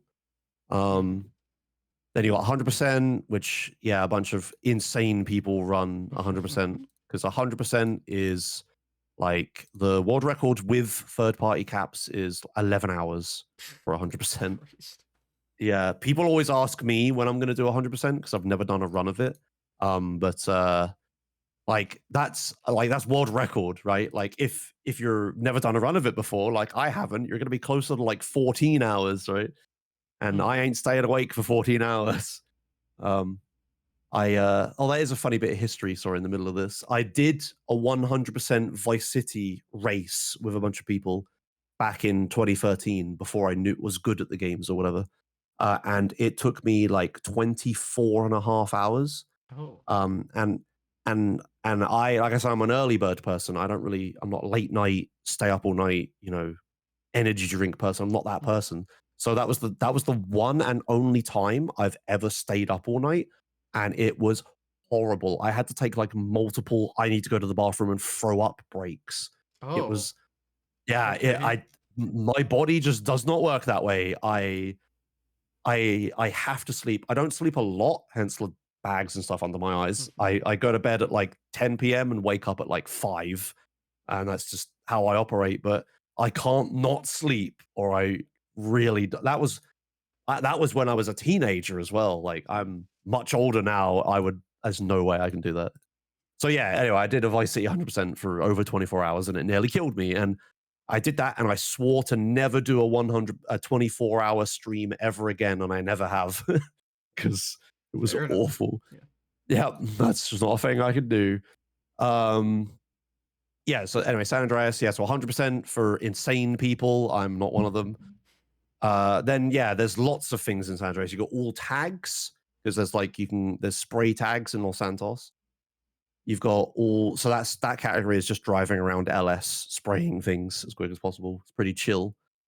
You've got all snapshots, which is there are things in San Fierro that you can take a picture of, and it will be like snapshot, like it's a thing you're supposed to take a picture of that looks nice or whatever, like buildings or bridges and stuff like that.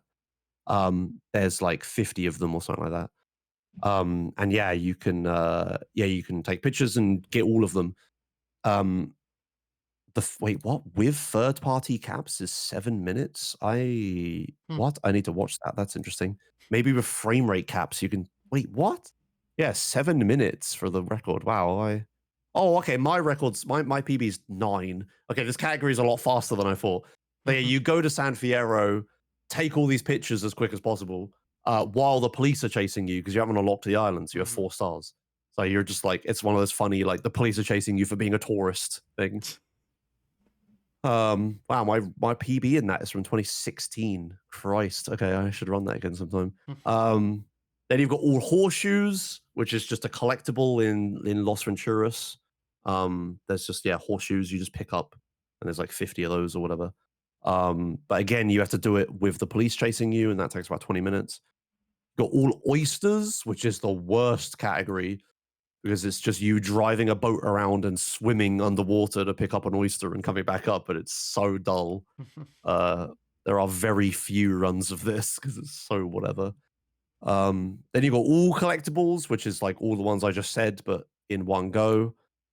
And then you have there's a funny situation with this. You have 69 out of 70 unique stunts. We We don't do the last stunt jump because it's blocked off by an invisible wall at a bridge. Because the bridges are closed, right? So they put Hmm. massive invisible walls, and they don't open until you unlock the map. But the last stunt jump in San Fierro has an invisible wall in the way, so you can't complete the jump without playing like 2/3 of the game. Uh, so no one wants to do that, so we run 69 out of 70 stunt jumps. Um, yeah, instead it's just like so much better. So um, yeah, it's a funny thing with San Andreas is that yeah, like you get 69, which is obviously a funny number out of 70 stunt jumps, and if you do everything you can do in the game before starting the first mission, so if you do all the collectibles and buy all the safe houses that are open and do all the side missions you can at the very beginning, you will be left with 13.37% completion, which I Nice. refuse to accept is a coincidence. That cannot be a coincidence. Someone at Rockstar was like, "Yeah, if you do that, you get a little Easter egg." It has to be. I have to ask a dev that sometime. Um, so yeah, there's a bunch of like funny number stuff like that, very hidden in San Andreas, which is fun. Uh, yeah, and then sorry, speeding ahead. So you got Liberty City Stories, which is you get to the PSP ones, which are again they're it's weird. Liberty City Stories, I didn't run, so I didn't write the rules for. But GTA 3 runners did. So the category is formed like the GTA 3 leaderboards. You have any percent and any percent know that one thing, Hmm. and then 100%. Um, Whereas for Vice City Stories, it's any percent and no major glitches, 100%. Which is how I wrote it. It's very funny how like if you're just there the day the rules were written, people just continued them on without knowing why they're written that way, right? And you have all collectibles, obviously. Vice City Stories any percent is a super cool category. The game is like so insanely broken. The glitches and stuff are crazy. You can like the on mission thing I was talking Hmm. about. If you go on mission 0 during a mission in Vice City Stories, it changes what mission you pass. Um, Instead of passing the mission that you're doing, it like cycles every frame. It will cycle through a different mission to pass instead until it ends up on one last one. So you can like you do a thing where you do this one mission that's really short, like 7 times in a row, to like pass 7 other missions, and then you finally pass that one mission. Um, and there are chapters in the game. There's like 3 chapters, chapter 1, 2, and 3. You could do a thing called PACBA, which is partial act change bypass, where if you save like within frames of completing the last mission of a chapter, you break the script that changes you to the next chapter, and it doesn't overwrite your missions completed. So say you have like 10 lance missions completed in chapter 2. When you do PACBA and you go to chapter 3, you keep your 10 lance missions completed. So you just like skip all of the chapter 3 lance missions and stuff like that. So you could really break that game in really interesting ways. So yeah, like no major glitches for Vice City Stories is like 4-5 hours. Any percent is like 2. It's crazy. Again, my love for Vice City Stories that nobody cares about. It just knows no bounds. That game's so good. Um, and then you got the HD ones, like you got the 4s, which are pretty much the same, just any percent, 100%. We recently did a Most Wanted tournament in GTA 4. Most Wanted is like you go into a police computer, you press a button, and and you can load up a list of like the 30 most wanted men in Liberty City, and you can go and hunt them down one by one and kill them, and you can clear them all and do them all. Um, so there's a category where you just kill all of those guys as fast as possible. But again, you haven't unlocked the islands. So in GTA 4, you get 6 stars when you go to another island The you haven't only game unlocked was yet. 6, I think, too. Yeah, right. So you then have to like you do 10 targets on the first island, and then the last 20 you have to do with 6 stars, and it is an absolute cluster. It's so fun. And it's so random but so skillful at the same time. So yeah, we had a massive like I can't remember what the prize pool was in the end, like $500+ tournament of it, which I was in and I casted and I funded and stuff. It was like, yeah, it was fantastic. It was a really fun time. But yeah, world record in that is like 25 minutes, but the tournament was so good. And yeah, you have any percent, 100%. You got collectibles, all pigeons, stunt jumps, most wanted. But then you have the HD era games do a weird thing where you have what's called classic percent. Um, so in the HD era games, you can use taxis to teleport around the map. So you go in a taxi and you get in and a little HUD comes up and it tells you like, hey, here's a list of places you want to go. Where do you want to go? And you can like just teleport to it instantly. And a lot of people don't like that because they're like, oh, this isn't playing the game. You're just teleporting. Like, where's all the driving and stuff? Um, so in 2014, I was again then there when the rules were written. In like 2014, a runner called Ethalon, who was like doesn't really do GTA speedruns except for GTA 4 back then. He was like, I want to run the game the same way that the 3D era runners do it, and he made a classic percent. And yeah, he said like, yeah, the traffic, you're not allowed to edit how much traffic is on the road because there's a thing you can do, and you're not allowed to use taxis. It makes it like the classic games. And then he ran that, and that was like the main way to run that game for a long time because everyone was like, "Yeah, taxis are lame. This is stupid. We don't want to skip everything." Um, so GTA 4 and then GTA 5 also inherited this. They both have classic percent, which was the main category. Forerunners eventually realized that taxis are fine actually, and I originally did not agree, but since I've ran the games now, I do agree. Classic percent was a mistake, and Ethalon deeply apologizes for ever making it. He regrets it immensely. Um, yeah, taxis are fine. You still have to drive in missions, but it just cuts down on all of the go from the end of this mission to the start of this mission. It's just all that lame stuff is just skipped. Mhm. And the other option is like, if you do classic percent, the other option is like, okay, we'll just use a helicopter to go everywhere instead, right? So Mhm. you replace all of the like teleporting with helicopter flying, and you're still not driving a car. So it's like it's still not. It doesn't fix anything. So yeah, GTA 4 does any percent, but the 5 runners, where they're like this whole other community that's segmented off, they never dropped classic percent. Classic percent to this day, if you go on the leaderboards, it's like any percent and you have variants, and classic is the main one. Uh, and you got taxis, which no one runs, and then you've got mission skips, where in GTA 5, if you fail a mission 3 times in a row, it will give you the option to skip to the next checkpoint in that mission, um, which for speedruns is pretty bad because you start the mission, you instantly blow yourself up for a grenade, skip to like 3 times, skip to the next bit, instantly blow yourself up again, right until every mission ends.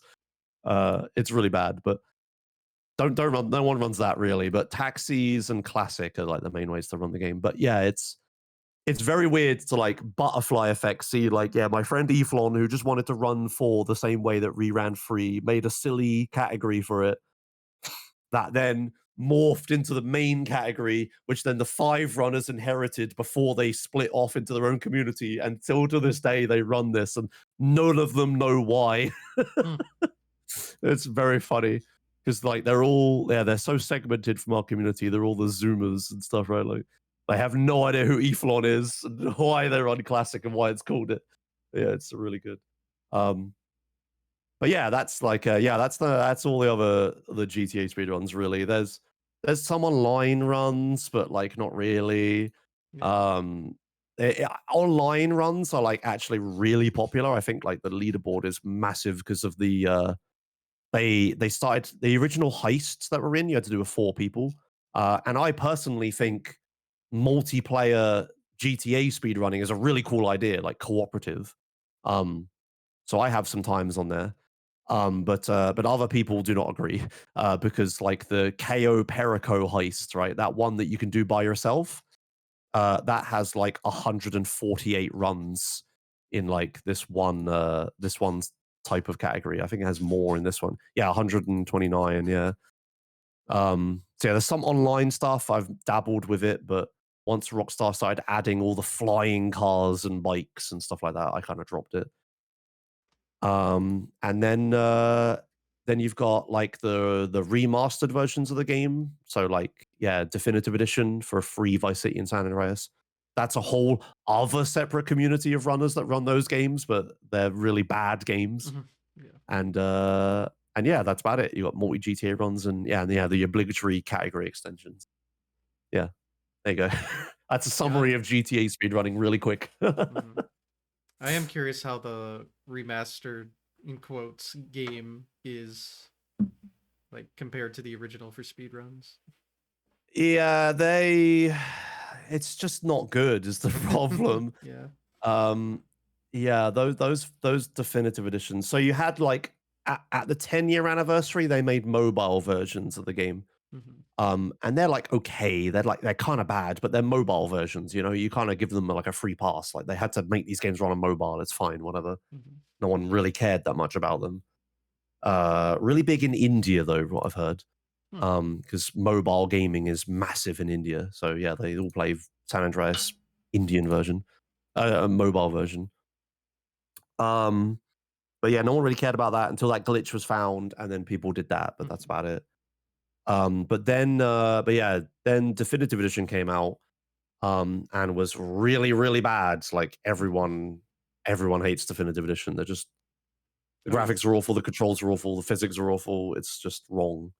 Um, I Do you remember earlier when I said that my viewer peak was 5,000, my second ever Yes. run I did? Mhm. The only other time I ever matched that was when Definitive Edition came out and I did a San Andreas run. Mm. And on the day it was on the day it released, I did that meme. I was just like, day one speed run, let's go, right? But yeah, everyone tuned in to see what the game was, and it was horrible. And I ripped into it, and people loved it. And I had 5,000 viewers for that stream. So yeah, 5,500. So I actually beat my peak when DE came out. And then nobody cared about DE again after, and I've gone back down again. but Of course. um, yeah, yeah. So definitive edition, it's hard to explain why it's bad. Like the controls are just awful. They've bound everything really terribly, and yeah, the physics are all bad. They have been patched a little bit. Oh yeah, what happened was the same devs who made the mobile version, 10 years later, Rockstar like got them. They were like a 10-man studio or whatever to like make a modern like HD, like 4K version of the game for like PS4, 5, all that lot. Make the remaster all free games at the same time onto modern consoles, and it's like such a colossal task. Like these games are not big by like modern standards, but free at the same time and like remastering them, like it Mhm. was all like AI upscaled art, Yeah. and that's like it was like 2023 AI upscaled art, Mhm. like bad AI, right? And it was like, yeah, it was just way too much. The GTA 3 is kind of okay, the definitive edition version. It's not terrible. It's the best of the three. Um, Vice City is a little worse. San Andreas is just appalling. And my theory is that like they started with just making free first. So they were going to do what they did with the 10-year anniversary, or on the 20th anniversary of free, they'll release that. And the 20th anniversary of Vice City, they'll release it like, a year later or whatever. And then 2 years later do San Andreas. But at some point, Rockstar or Take Two or whoever must have been just like, nah, do all three at once, lads. Like, and they've released all three at once. And San Andreas was just got absolutely shafted. It's just way too big for that. Yeah. Um, I've but really only seen images because it just looks not great. Um, but I don't know, again, I don't know much about the physics and gameplay, but I've seen some wacky stuff like you wiggle a car and it just becomes large. Stuff like that. yeah, And I'm just like, how does this even yeah, happen?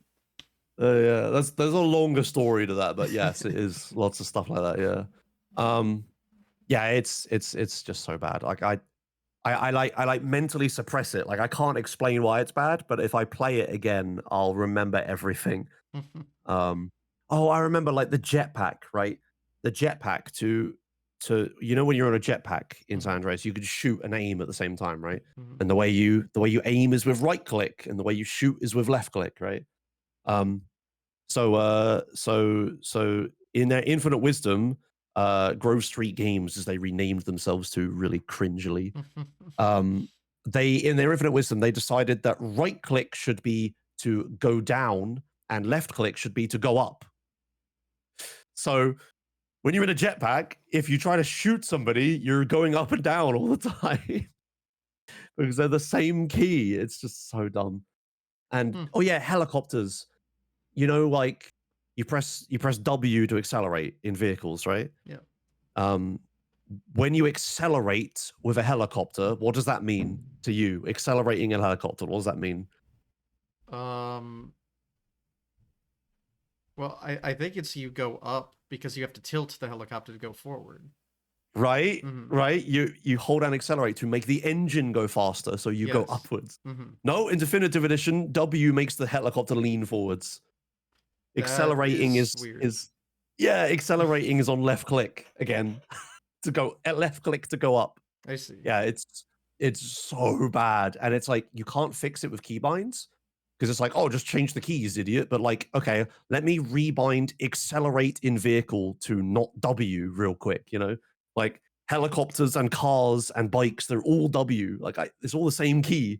Hmm. So it's like if I want to fix helicopter controls, I have to like drive like cars without W. Like, I'm not doing that.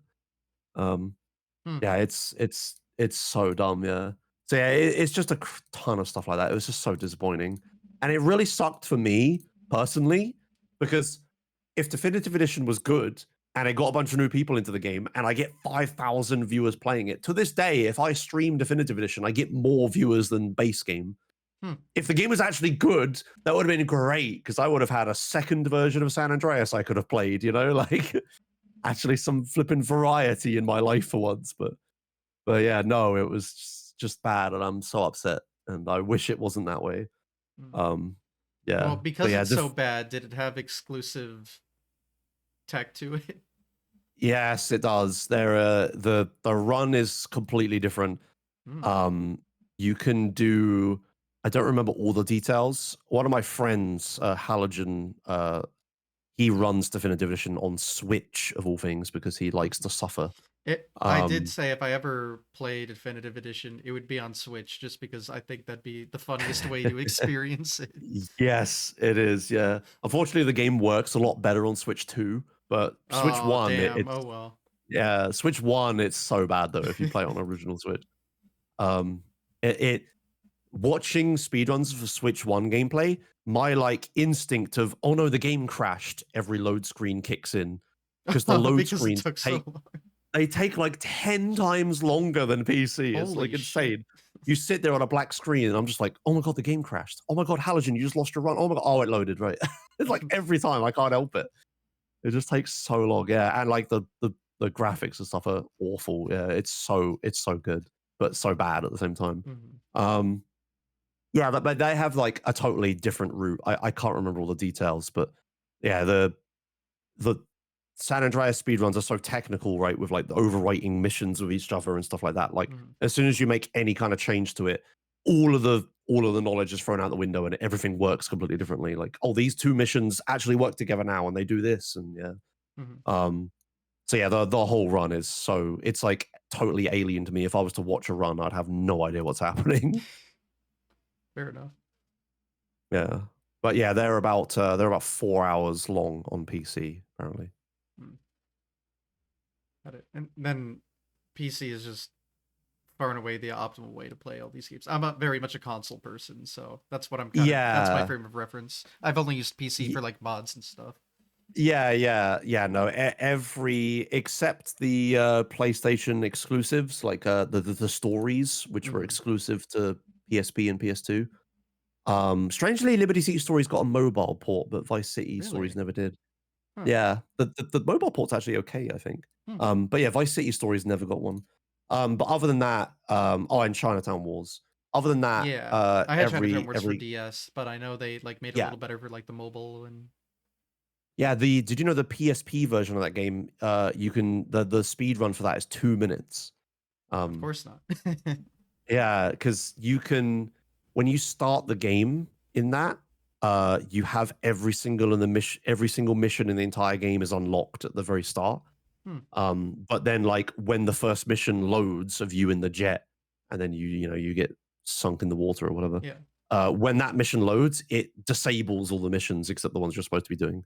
But what you can do is like you start a new game and then you instantly save and then load that save. You just come out of the safe house and every single mission in the game is unlocked, including the last half of the final mission. so you, so you then Oh, just you steal a car and you drive to the last half of the final mission and just do it. And yeah, the run is great. yeah 2 minutes. Yeah, Fantastic. yeah, it's funny. Any percent know that one thing is 3 hours, but nobody runs it. The any Hmm. percent run is like just funny. But yeah, everything's done on PC. Yeah, PC is Hmm. just so optimal. Like you, mouse and keyboard controls Yeah. is just like you get to shoot man in the face, right? Instead of like aiming in the vague direction of them with wiggling the stick. And driving is obviously worse on keyboard as opposed to controller, but Yeah. some people just do both. You can interchange. Like you get in a helicopter, you pick up a controller and fly it with that, and you get out, you put it down and pick up the keyboard and mouse again. So I see. Okay. um, yeah, you can especially like the later games like 4 and 5 is all the top runners are doing that. They're swapping control inputs all the time. Yeah, I was gonna say you Um, want like kind of the trigger controls, not Yeah, the all or nothing. yeah, like the analog stick is Yeah, like yeah. so useful. And sometimes auto aim is just better. Like it just finds targets that you can't or whatever, or you can like snap to a target quickly or something. Um, yeah. So yeah, they are all PC though. It is a very PC gaming dominated space. Mhm. There are console runners, but where all the games and the runs are so technical and the different versions of the game work completely differently. Like if you run on console, you're like totally on your own. Like you have to make up your own route.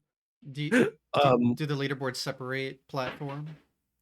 not all of them. Some of them do console and PC, but not all of them. But Okay. but you can they do list the platform. Like you can filter Yeah, by you can like filter. not PC. Yeah. And I have done runs of PS2 San Andreas because that's actually like it's actually a cool version of the game. Oh Mhm. yeah, there's another world record I have. I have world record for PS2 San Andreas. All There you right. go. Me and the 3 other people that ran it. I I have world record. Um, yeah. You the PS2 version is like the best version of San Andreas. Strangely, to like play it, it has all of the shaders, all of the grass, all of the extra vehicles that are in it and stuff like that. They really botched the port to PC. Um, did you know about GTA 4? That PC version is so bad. I've Um, heard bad things about it. I've only ever yeah, played on consoles. yeah, it was such a bad port, and it's still just the port we have. But nowadays, with our like comparative supercomputers compared to the back then, right? It runs fine, but it's still like kind of janky. Yeah. But yeah, like yeah, the consoles are technically better, but they're just slower because yeah, you're just worse off. Hmm. Okay. Yeah. So it's all PC. Makes sense. Um, I guess I'll ask about live events. You touched on a couple here and there, but I usually ask about kind of the full history of live event stuff. Mm. Yeah, so I was I'm actually wearing an ESA shirt right now, I've realized. I'm repping Um GDQ, so oh, you nice, yeah. Yeah, I yeah, most my history was just doing ESA runs because I never wanted to travel to America because it's such a long travel and I never yeah. was ever unsure about it and stuff. So I always went to like European events and the GTA speedrunning community is largely European. Hmm. It's very weird how this has worked out. Yeah, there aren't many American GTA speedrunners for some reason. But yeah, so the community is all centered around Europe, and we went to ESA for many years. Lots of people have fallen out with ESA now. Hmm. Won't get into all the drama or Yeah. whatever, but yeah, it's unlikely I'll go again. But we have like other events and stuff, and but yeah, I've done like nearly every single ESA. I've done some GTA run there for many years. and yeah, lots of other people have, and it used to be like the meetup for GTA. Was that 2013 run the first one? Yes, that was ESA 2012 was the very first ESA. But then yeah, the second ESA I went to, S again invited me to it. Hmm. And yeah, I did the very first marathon run there. Then we did like a co-op one at 14. Then I think I didn't go to 15 because I didn't have enough money, but someone else went and did a run. Then I think 16 I did a run. I haven't always done San Andreas there. I have done other things. But yeah, I have done like lots of runs there, yeah. Um yeah, just it's hard to I can't list them. There's way too many. Yeah, fair. But recently I've been going to other events. I've been going to UKSG, which is the UK speedrunning marathon that happens like 3 times a year. But that's only a weekend, so and the games are way too long that I run, so I've been running them in sections. Like I'll do Los Santos and then San Fierro and then this and then. That's been a lot of fun. BSG, the Bellanux Speedrunner Gathering, like the other European speedrun marathon there is now. I've done like any percent runs there and stuff of SA. And I have been to GDQ. So the COVID era, I was like, oh, this is perfect. I can do GDQ runs now. I'll do I don't have to go physically. I can do them online. So I did do an ESA run a GDQ run one time of San Andreas. But unfortunately the run is plagued with a ton of technical problems because everyone was learning how to do marathons online. Yeah, the My first first ones were GDQ rough. was online too, and for some reason my game capture, I set it all up the way they wanted it. For some reason my capture is like 5 FPS and looks like garbage. Yeah. I'm like, no. Yeah, And for my I run shit the bed too. But we don't need to talk about right. that. Yeah, for my run, the audio was all out of sync Oh for like yeah, the there were first 2 hours tons or of something. audio problems too. Yeah, yeah. It is a hard thing. I as Oh someone yeah, who's no, done online marathons, yeah. as someone who's seen Um, what kind of goes on behind the scenes, like mhm.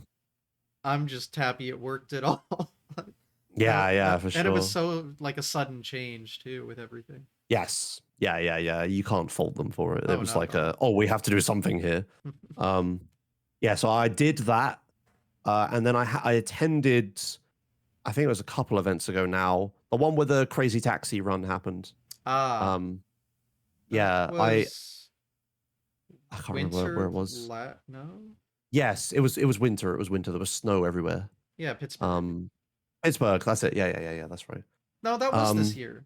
Yeah, that was this year. was that the, oh, that was the beginning of Yeah. this year. That's right. Yeah, Yeah, yeah, yeah, yeah, that yeah. was this year. I was like, there's no way it was last Hmm. year. No, it was this year. Yeah, no, that was this year.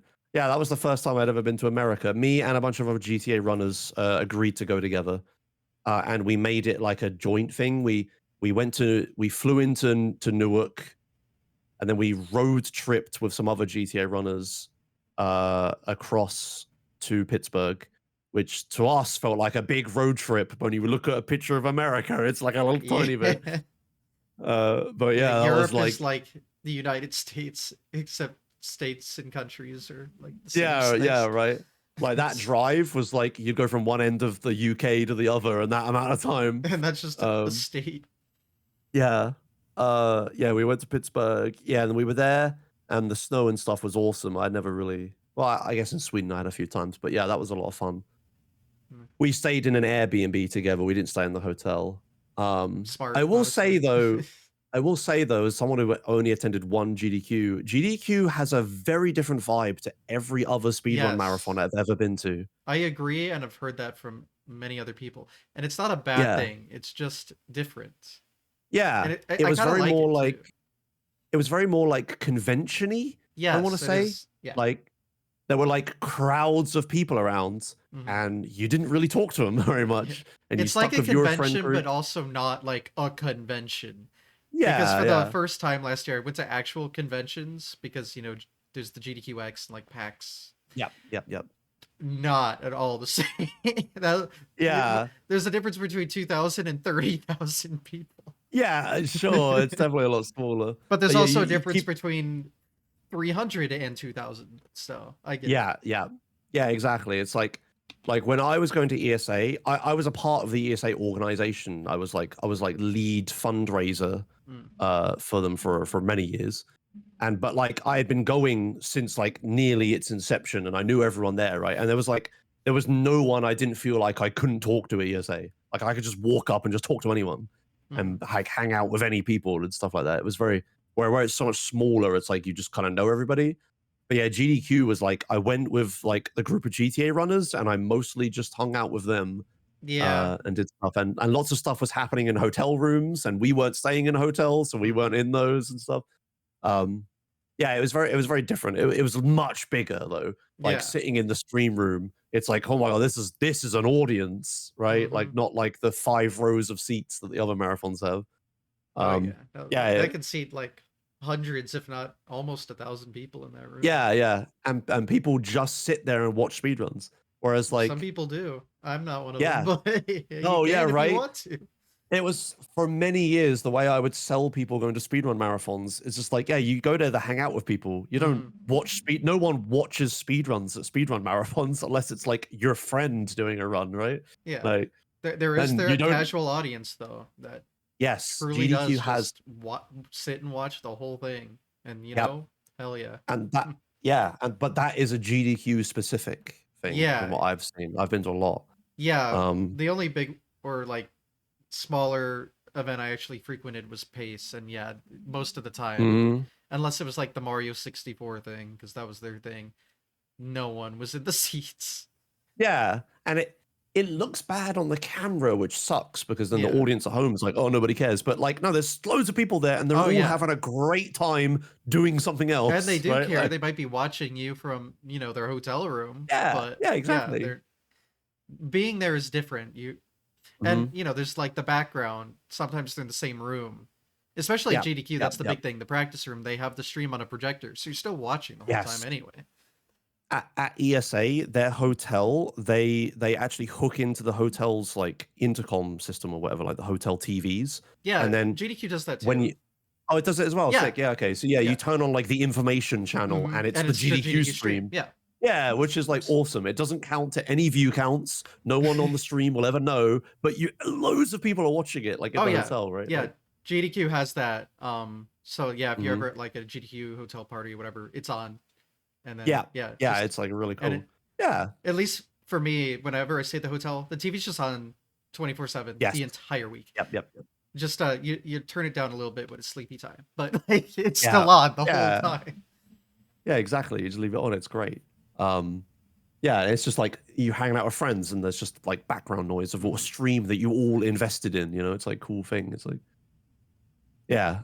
So anyway, yeah, I've been to a GDQ, but yeah, we stayed in an Airbnb as the group of us because we also it was like a holiday for us, right? Not just Mhm. GDQ. We were just also seeing America. Um, and then yeah, we had a great time there. And then we we oh yeah, we spent the entire time Euro-splaining to the Americans as Mm. we called it eventually. Just like, man, you guys' public transport is terrible. And like, man, Yeah. these roads are huge. Where's all this like pavements, you know? Mhm. And all this other stuff, right? Like, it's like, oh my god, a thing you guys do there that drives me crazy. When you're, I'm sorry, I'm now just Euro-splaining. When you when you go to a restaurant, right, and you sit down and the waiter comes over and you know they're being super friendly with you because they'll get a tip if they do it or whatever, Mhm. whatever. At the end of the meal, like, okay, it's time to pay now. You're like, oh, okay, yeah, I'll just like, yeah, you're gonna pay or whatever. Get my card out, and and then they take my card Mhm. from me, And leave. walk away, for disappear, and I'm just like, have I been robbed? What just happened? Like, they just stole my card, right? And they'll Mhm. use a terminal somewhere else in the restaurant and then come back with a receipt. They could have typed in any number in that Mhm. machine, right? Like, it's insane. Um, yeah, in like everywhere else in the world, the person just has a card machine and takes it to the table and you use it, right? It's like it was Mhm. so weird. We were all just having a laugh, just like all these differences and just telling people Yeah. about it because a lot of Americans, right, where America's so big, you don't leave America ever, so you don't know all these differences, right? Mhm. Um, yeah, and it's like it was very funny explaining things to people, just like, yeah, no, it doesn't work like that. Like, what are you doing? Like, it's very weird. Um, but yeah, we had a great time, and then then afterwards we had like an extra 2 days in New York, again in like another Airbnb or whatever. We like we when we went around New York, and we had a very fun experience around New York because GTA 3 and GTA 4 are set in New York and Yeah. they take a lot from like real life. And I was like walking around and I'm just like, hey, I recognize this church. This is the church where like Nico gets married in GTA 4. And we're all just like, whoa, what the hell? Right? It was very funny. And like that bit in Central Park, the big museum with the steps up to it, that is in GTA 4 a lot. And we literally sat on those steps and had lunch. And it was very surreal. Yeah, GTA games are like the real life locations, just with all of the like filler in between all the landmarks taken out. So it's just like landmark, landmark, landmark, landmark. So we were just like seeing stuff. Yeah, it was really cool. But yeah, that's the only time I've ever been to GDQ. I do want to submit again, and do like an actual SA 80% run with a crowd and like in person and stuff. Yeah. You didn't have a run, right? No, I didn't have a. I commentated a few runs at GDQ. Yeah, I commentated some of the GTA runs Did you host that were as well? happening. No, I didn't No, host okay. actually. Just think But someone else. yeah, but yeah, I'm a person who loves being in front of an audience. Some people would be terrified or whatever. Um, there was one ESA where I can't remember why, but we made it so that the runners were facing the audience Oh, instead of like facing away from like away from them. I don't think I'd like that. No, right?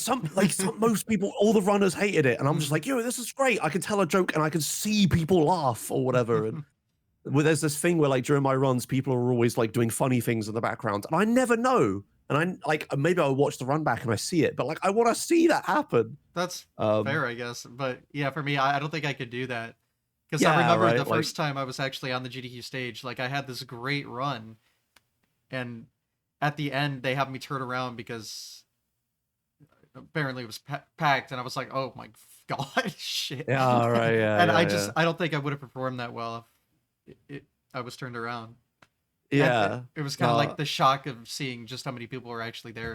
There's something about that too. Yeah, yeah, for sure. It definitely for yeah, but for me, I love that. I just want to see. I want to see people there having a good time and stuff. I don't know. It motivates me or whatever. But yeah, there was one ESA where we did that. Everyone hated it and they never did it again. But I loved it. um, yeah. Anyway, so yeah, speedrun marathons. I've done lots. But the main thing we're doing now, I should have brought merch for it. If I was smart, I should have worn it. We have our GTA marathon, which is like GTA and adjacent games on a speed run. And it was an online marathon, like a community thing for like 10 years. But this year, I was finally like, you know what? Let's just actually push to do this in real life. And I set up the marathon in my university, in my hometown. Me and English Ben and Liv, we set up, we did, we hosted GTA Marathon in person for the first time. And it was the best speedrun marathon I've ever been to. Everyone, like, I was so worried beforehand. I'm like ordering these massive speakers, and I'm like trying to repurpose all my streamer tech for like all this stuff. Like, I have this big audio mixer that's way too overkill for me, but I needed it for GTA Marathon. And like this camera I'm using, I got for GTA Marathon. And yeah, we did all this. We did all this prep. Bought all this stuff, invested a bunch of money. People like bought tickets and bought the VIP version of the ticket to support us and stuff. Yeah, it actually, we were really worried about it beforehand and all the things that go wrong and all the travel and stuff. But my hometown of Portsmouth in the UK is a perfect place to run this marathon because the university is in the heart of downtown, restaurants everywhere, public transport everywhere. There's trains, there's buses, there's taxis, there's whatever you want to get around. And there's a direct link to like the second biggest airport in the UK, Gatwick Airport. You fly there, you take one train all the way south. Portsmouth is an island city on the south coast of the UK. The train literally will not go any further because it will run into the ocean. You get off and you're there. It's like perfect. But yeah, I tell myself these things and you organize it and you plan it and stuff. But then when you get closer and closer, you're like, oh my God, what am I doing? Why am I hosting it here? Because of all these things and stuff. But yeah, the actual event was actually really cool. A little stressful, like trying to run a speedrun marathon and like do all the tech and all that stuff. But when it all worked, and it did, it was like, yeah, the best marathon ever. Everyone who went agreed that it was like the best run, the best marathon run we've all been to. It was so cool.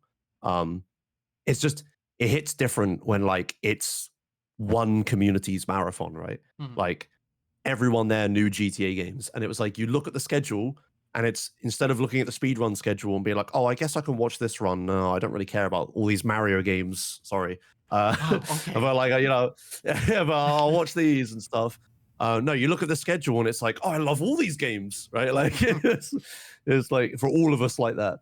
And we held it in a lecture theater, um, because again, for me, being on a stage and stuff is cool. I want to do that. Or I think speedrun marathons in like cinemas are a really cool idea that hasn't Mhm. been explored very much.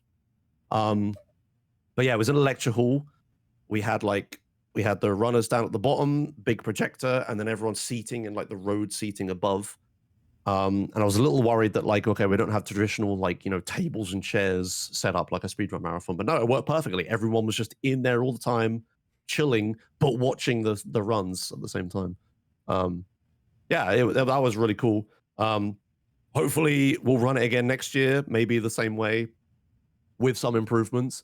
The one and only problem is that we couldn't get access to the uni Ethernet. We had to use Wi-Fi, and Mm. that creates like it was at the time when the stream is struggling and everyone's like, oh, why are the stream struggling? And you say it's because we're on Wi-Fi. And you're like, why would you run a speedrun marathon on Wi-Fi? And it's like, guys, I've been planning this for months. Don't you think I know this is a problem? Right?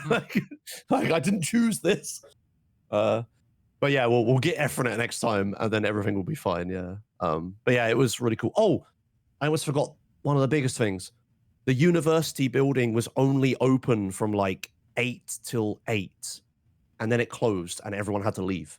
Mhm. uh, which sounds terrible for a speedrun marathon because they're 24 hours, but it was actually really great because everyone as a group or multiple groups would then leave the building and touch grass and go Yeah. outside together, and actually do things as a group. And it was great.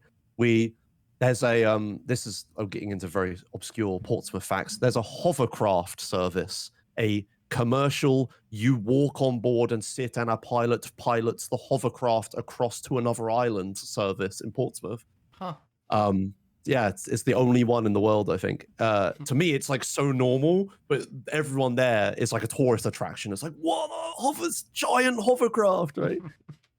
Yeah, you get on that and go to the Isle of Wight, it's called, and we did stuff there together, like go-karting and stuff. Um, yeah, we would just as a group do things. And it was like, yeah, and everyone went to the pub, a traditional English pub. Almost every night we went to the Weatherspoons and everyone was drinking and like playing pool and chilling out and stuff. Karaoke night at the most confused Portsmouth pub goers I'd ever seen when a group of Germans who were there from our group all sung Du hast, which is a German song, singing it to like a group of like girls having like a hen night or a birthday party or something in this pub. That was like the best thing I've ever seen. It was amazing. Um, yeah, that was so fun. Yeah, so like it was a very weird formula for a speedrun marathon. We took a few risks, but it actually worked out. I don't think it would work for like a proper speedrun marathon, like now everyone get kicked out.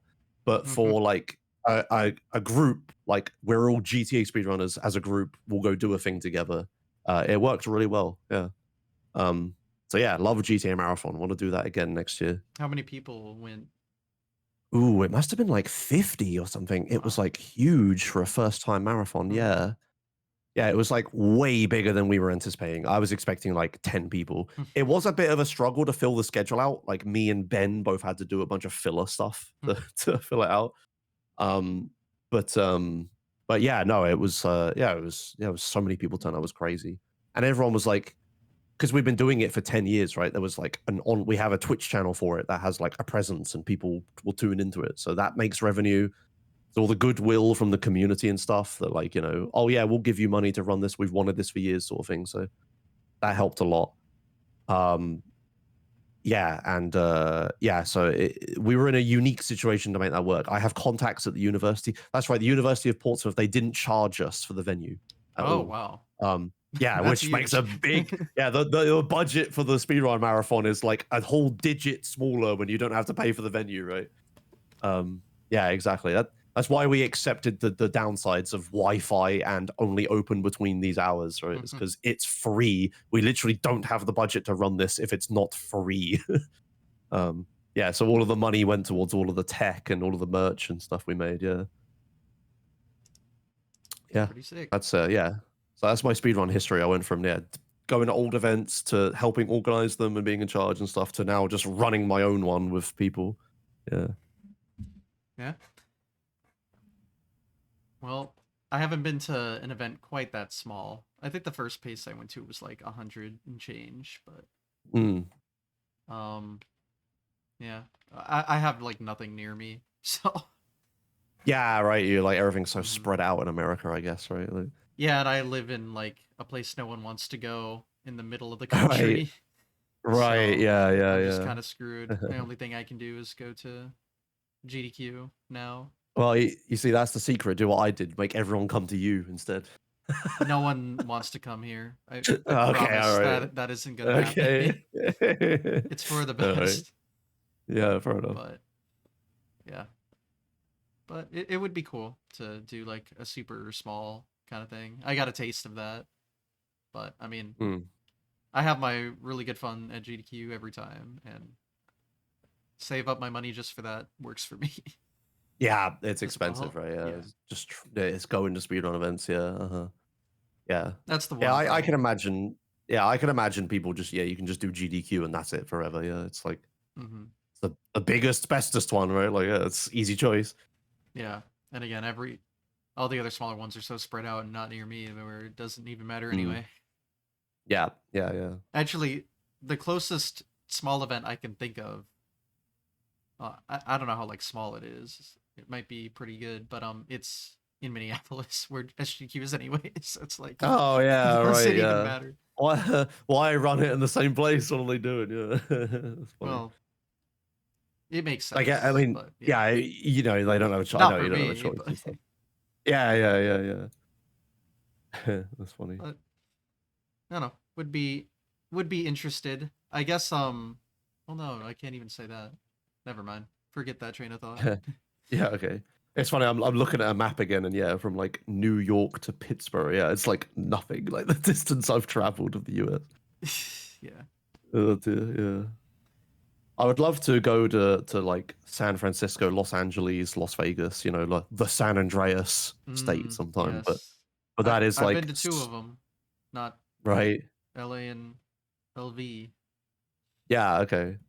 Um, but yeah, those two things are like that's like unobtainium distance. That's like hot. It's pretty difficult to pick anywhere on Earth further away from me, right? Like in the UK. Like, Yeah. I guess that's yeah, almost like halfway across, huh? yeah, not quite, but almost. Yeah, Yeah. it is. Not quite. I guess Australia is a lot further away because you also have to go down. But Yeah. yeah. Yeah. Hmm. California is almost as, or like that area of California is almost as south as you can be in the U.S., at least in that area. Because San Diego's right on the Yeah. border, and Mm. that's not too Yeah, with far off. Mexico. Yeah, yeah, yeah. Huh. Yeah, the one chance I had to do like a just Mario one thing, I had to do a run at a different thing, so I never got that true experience. Because Hmm. again, where I got my San Andreas signed, that Mario one thing was part of a actual convention, so there was still like Mm. 1,000 people there. It's not the same Yeah. thing, Yeah, yeah. Yeah. but I don't know. Someday, maybe. Um, Yeah. kind of blanking on anything else to ask. I think I went over Yeah. most of everything. Yeah, I feel like you've asked like 5 questions and I've spoken for like 2.5 hours. Yeah, that's typical me. I just go on forever. I mean, makes my job easy, I always say. Yeah, I suppose. This is usually how the show goes, so we'll take it. Yeah, fair Um, enough. let me see. I could, before I do like the ending thing, just ask about any other kinds of content or stuff you do. Yeah, so my background before I became a full-time streamer is actually in game development. Oh. I got a degree in computer games enterprise from the university that I now host a speedrun marathon. Um, and yeah, I tried to be a game dev for a bit, but kind of hard to get into that industry. It turned out, and I had bills to pay, so then I just started streaming for money instead. Or I fell into that, I should say. Yeah. Um, but can't complain. This is like dream job. Right? Oh no, I lost my dream job of game development to be Twitch streamer. Oh, woe me. Um, but um, but yeah, I love game development. Again, I just love video games in general, like all genres, all types. And recently I've actually been doing a bunch of like game dev stuff again. I run, this is again sounds like a total tangent from the stuff I'm known for. I run a website called minecraftbingo.com. Oh. Um Okay. yeah, and that website, like speedrun bingos, right? Where you have Yeah. like a sheet of goals, and yeah, it's that for Minecraft. Yeah. Um That sounds perfect. ex- yeah, exactly. Minecraft speedrunning, I really like Minecraft. It is one of my favorite games ever. But I still play it. I keep up with the updates, and I watch YouTube videos and stuff. But speedrunning it for me is so like not what that game's about. Like, and it's so anti speedrunning. Like the main categories for Minecraft, you have like the any percent where you just go kill the dragon or whatever, like perfectly fine in concept. But the two categories are set seed glitchless and random seed glitchless, right? Like SSG and RSG. And set seed glitchless is like, okay, some people used like thousands of computer GPU hours to like crunch the numbers on a perfect seed, like, searched for a billion hours or whatever, and, like found a seed where you spawn next to a broken nether portal, you open a chest in front of you. Oh, look, it has obsidian and a looting sword and all this other stuff. And then you go straight into the nether, and instantly right in front of you is everything you need. And then you go back and you dig straight down, and then the game just ends itself, right? Like you go into the end and the dragon just instantly dies or whatever. It's like that kind of thing. It's like not really a speed run, right? It's kind of like a mix A between like a heavily TAS. manipulated speedrun. Yeah, it's kind of like the mix between like a TAS and a regular speed run. It's so weird. And like, sure, that's cool and all, and it's like the truest form of speedrunning Minecraft or whatever, but it's like so lame.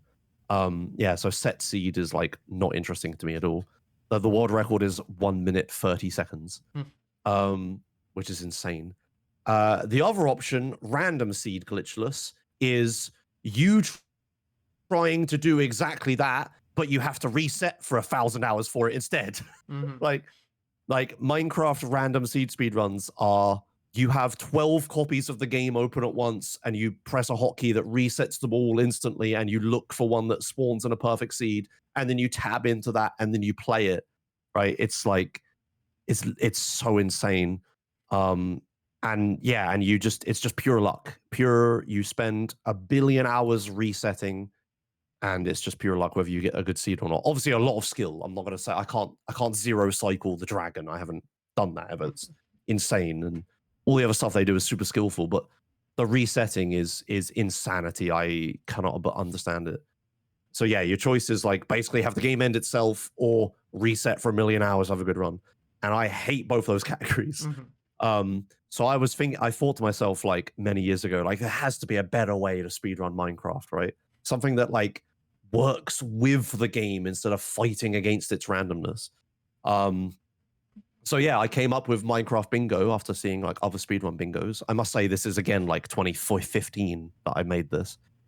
And yeah, me and a bunch of other people, we made a GitHub, like an open source project, and we made a website for it. And it's a bingo sheet, a 5x5 bingo sheet that has a bunch of goals in it, and it's all stuff like put a chest on a donkey, beetroot soup, which just means like obtain beetroot soup.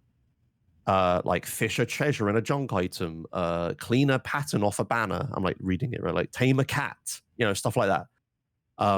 Just a bunch of goals, and it generates with a seed.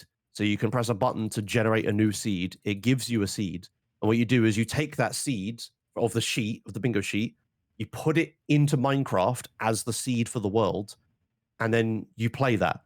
There's no resetting for a better seed. You have the seed from the seed. There's no changing it. But it hasn't been like engineered to be the perfect seed or whatever. Like, it might be really bad, who knows. And you have a bunch of random goals to do, and it's like actually just playing the game of Minecraft. You don't just like kill the Ender Dragon because that's the only goal the game has, And like then your 80% wise. competitor would have the same seed as well.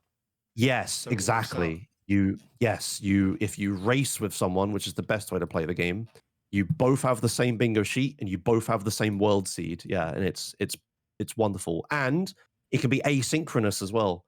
You don't even have to race at the same time because the seed is like consistent across time. If you go on the website and you use a stable version of the website, the sheet that you generate with the seed will be the same sheet every time. And the sheet in Minecraft will be the same time every time. So you can even like have like leaderboards of your friend or whatever, like, you know, like your friends, like, hey, everyone do a run of like, 85364, and see who can get the best time. And yeah, and it's super cool. And we have a bunch of, like, over the years we've made a bunch of quality of life features. We have a difficulty slider, so it goes from like very easy, so you have stuff like 10 feathers and 64 kelp, sleep in a bed, like crazy easy goals. And it goes, yeah, from that all the way to very hard. And very hard is like insanity. Very hard is like you and your friend start a Minecraft server together, and maybe in a month you'll be done, right? Like, or a week rather, or something, right? And it's stuff like, get a slime ball from a panda. It's just a ton of stuff that no one knows how to do, and you have to read the wiki to even figure out, right? Like, yeah, stuff that like takes like, yeah, hour, like days to achieve. Yeah, but like the normal mode is the main mode, and yeah, we've got the run.gg integration is being worked on now. You can like make a run on there, and it shows up on the website and auto syncs your sheet and stuff like that. I'm working with Joey, who runs the run.gg, to add more integration and stuff like that. But yeah, this is just like a whole other, like, this is like the intersection of speedrunning and game development, because I go through every single goal. I come up with every single goal, mostly myself. Arco also helps. A lot of the goals are like 90% of them are me, and I balance all of them. Like, every single goal has like a difficulty number associated with it, and the website tries to balance each line. So like there might be one really hard goal, but maybe 4 really easy, and then this line of 5 really normal ones and stuff. So yeah, it's like a weird intersection of like, yeah, speed running and game development. And I think it's really cool, and it's a lot cooler than like normal bingos I've seen, where like you go on like Bingo Sync or something, and you have like very rudimentary bingo developing. This one has been developed for like years, and like non-speedrunners play this, just like Minecraft let's players and like casual people will. I have the statistics for the site, like thousands of people are on this like every day, right, using it. And it's like really cool. I like it a lot. Yeah, that's like the main other like relevant speedrunning project I would say that I do. Yeah, it's like super cool. If you play Minecraft and you're listening, I'd suggest giving it a try. It's great. It's like a good way to play the game, even if you like don't want to speed run it. Yeah. Well, yeah. I guess can kind of start wrapping up then. I mean, is there anything we didn't talk about that you'd like to go over? No, I think, yeah, we've done a pretty decent job of it. Yeah. All right. Yeah. Good. Well, I'll ask if you have any future plans and content speedrunning related or not.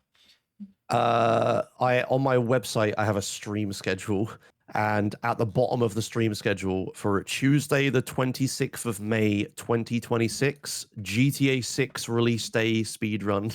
Ah, I see. That's like, yeah, that's the main thing I got planned right now. No, I jokes aside. The later this month, the final week of this month, where it's September on Twitch. Every September, I do my own personal speedrunning marathon on my stream.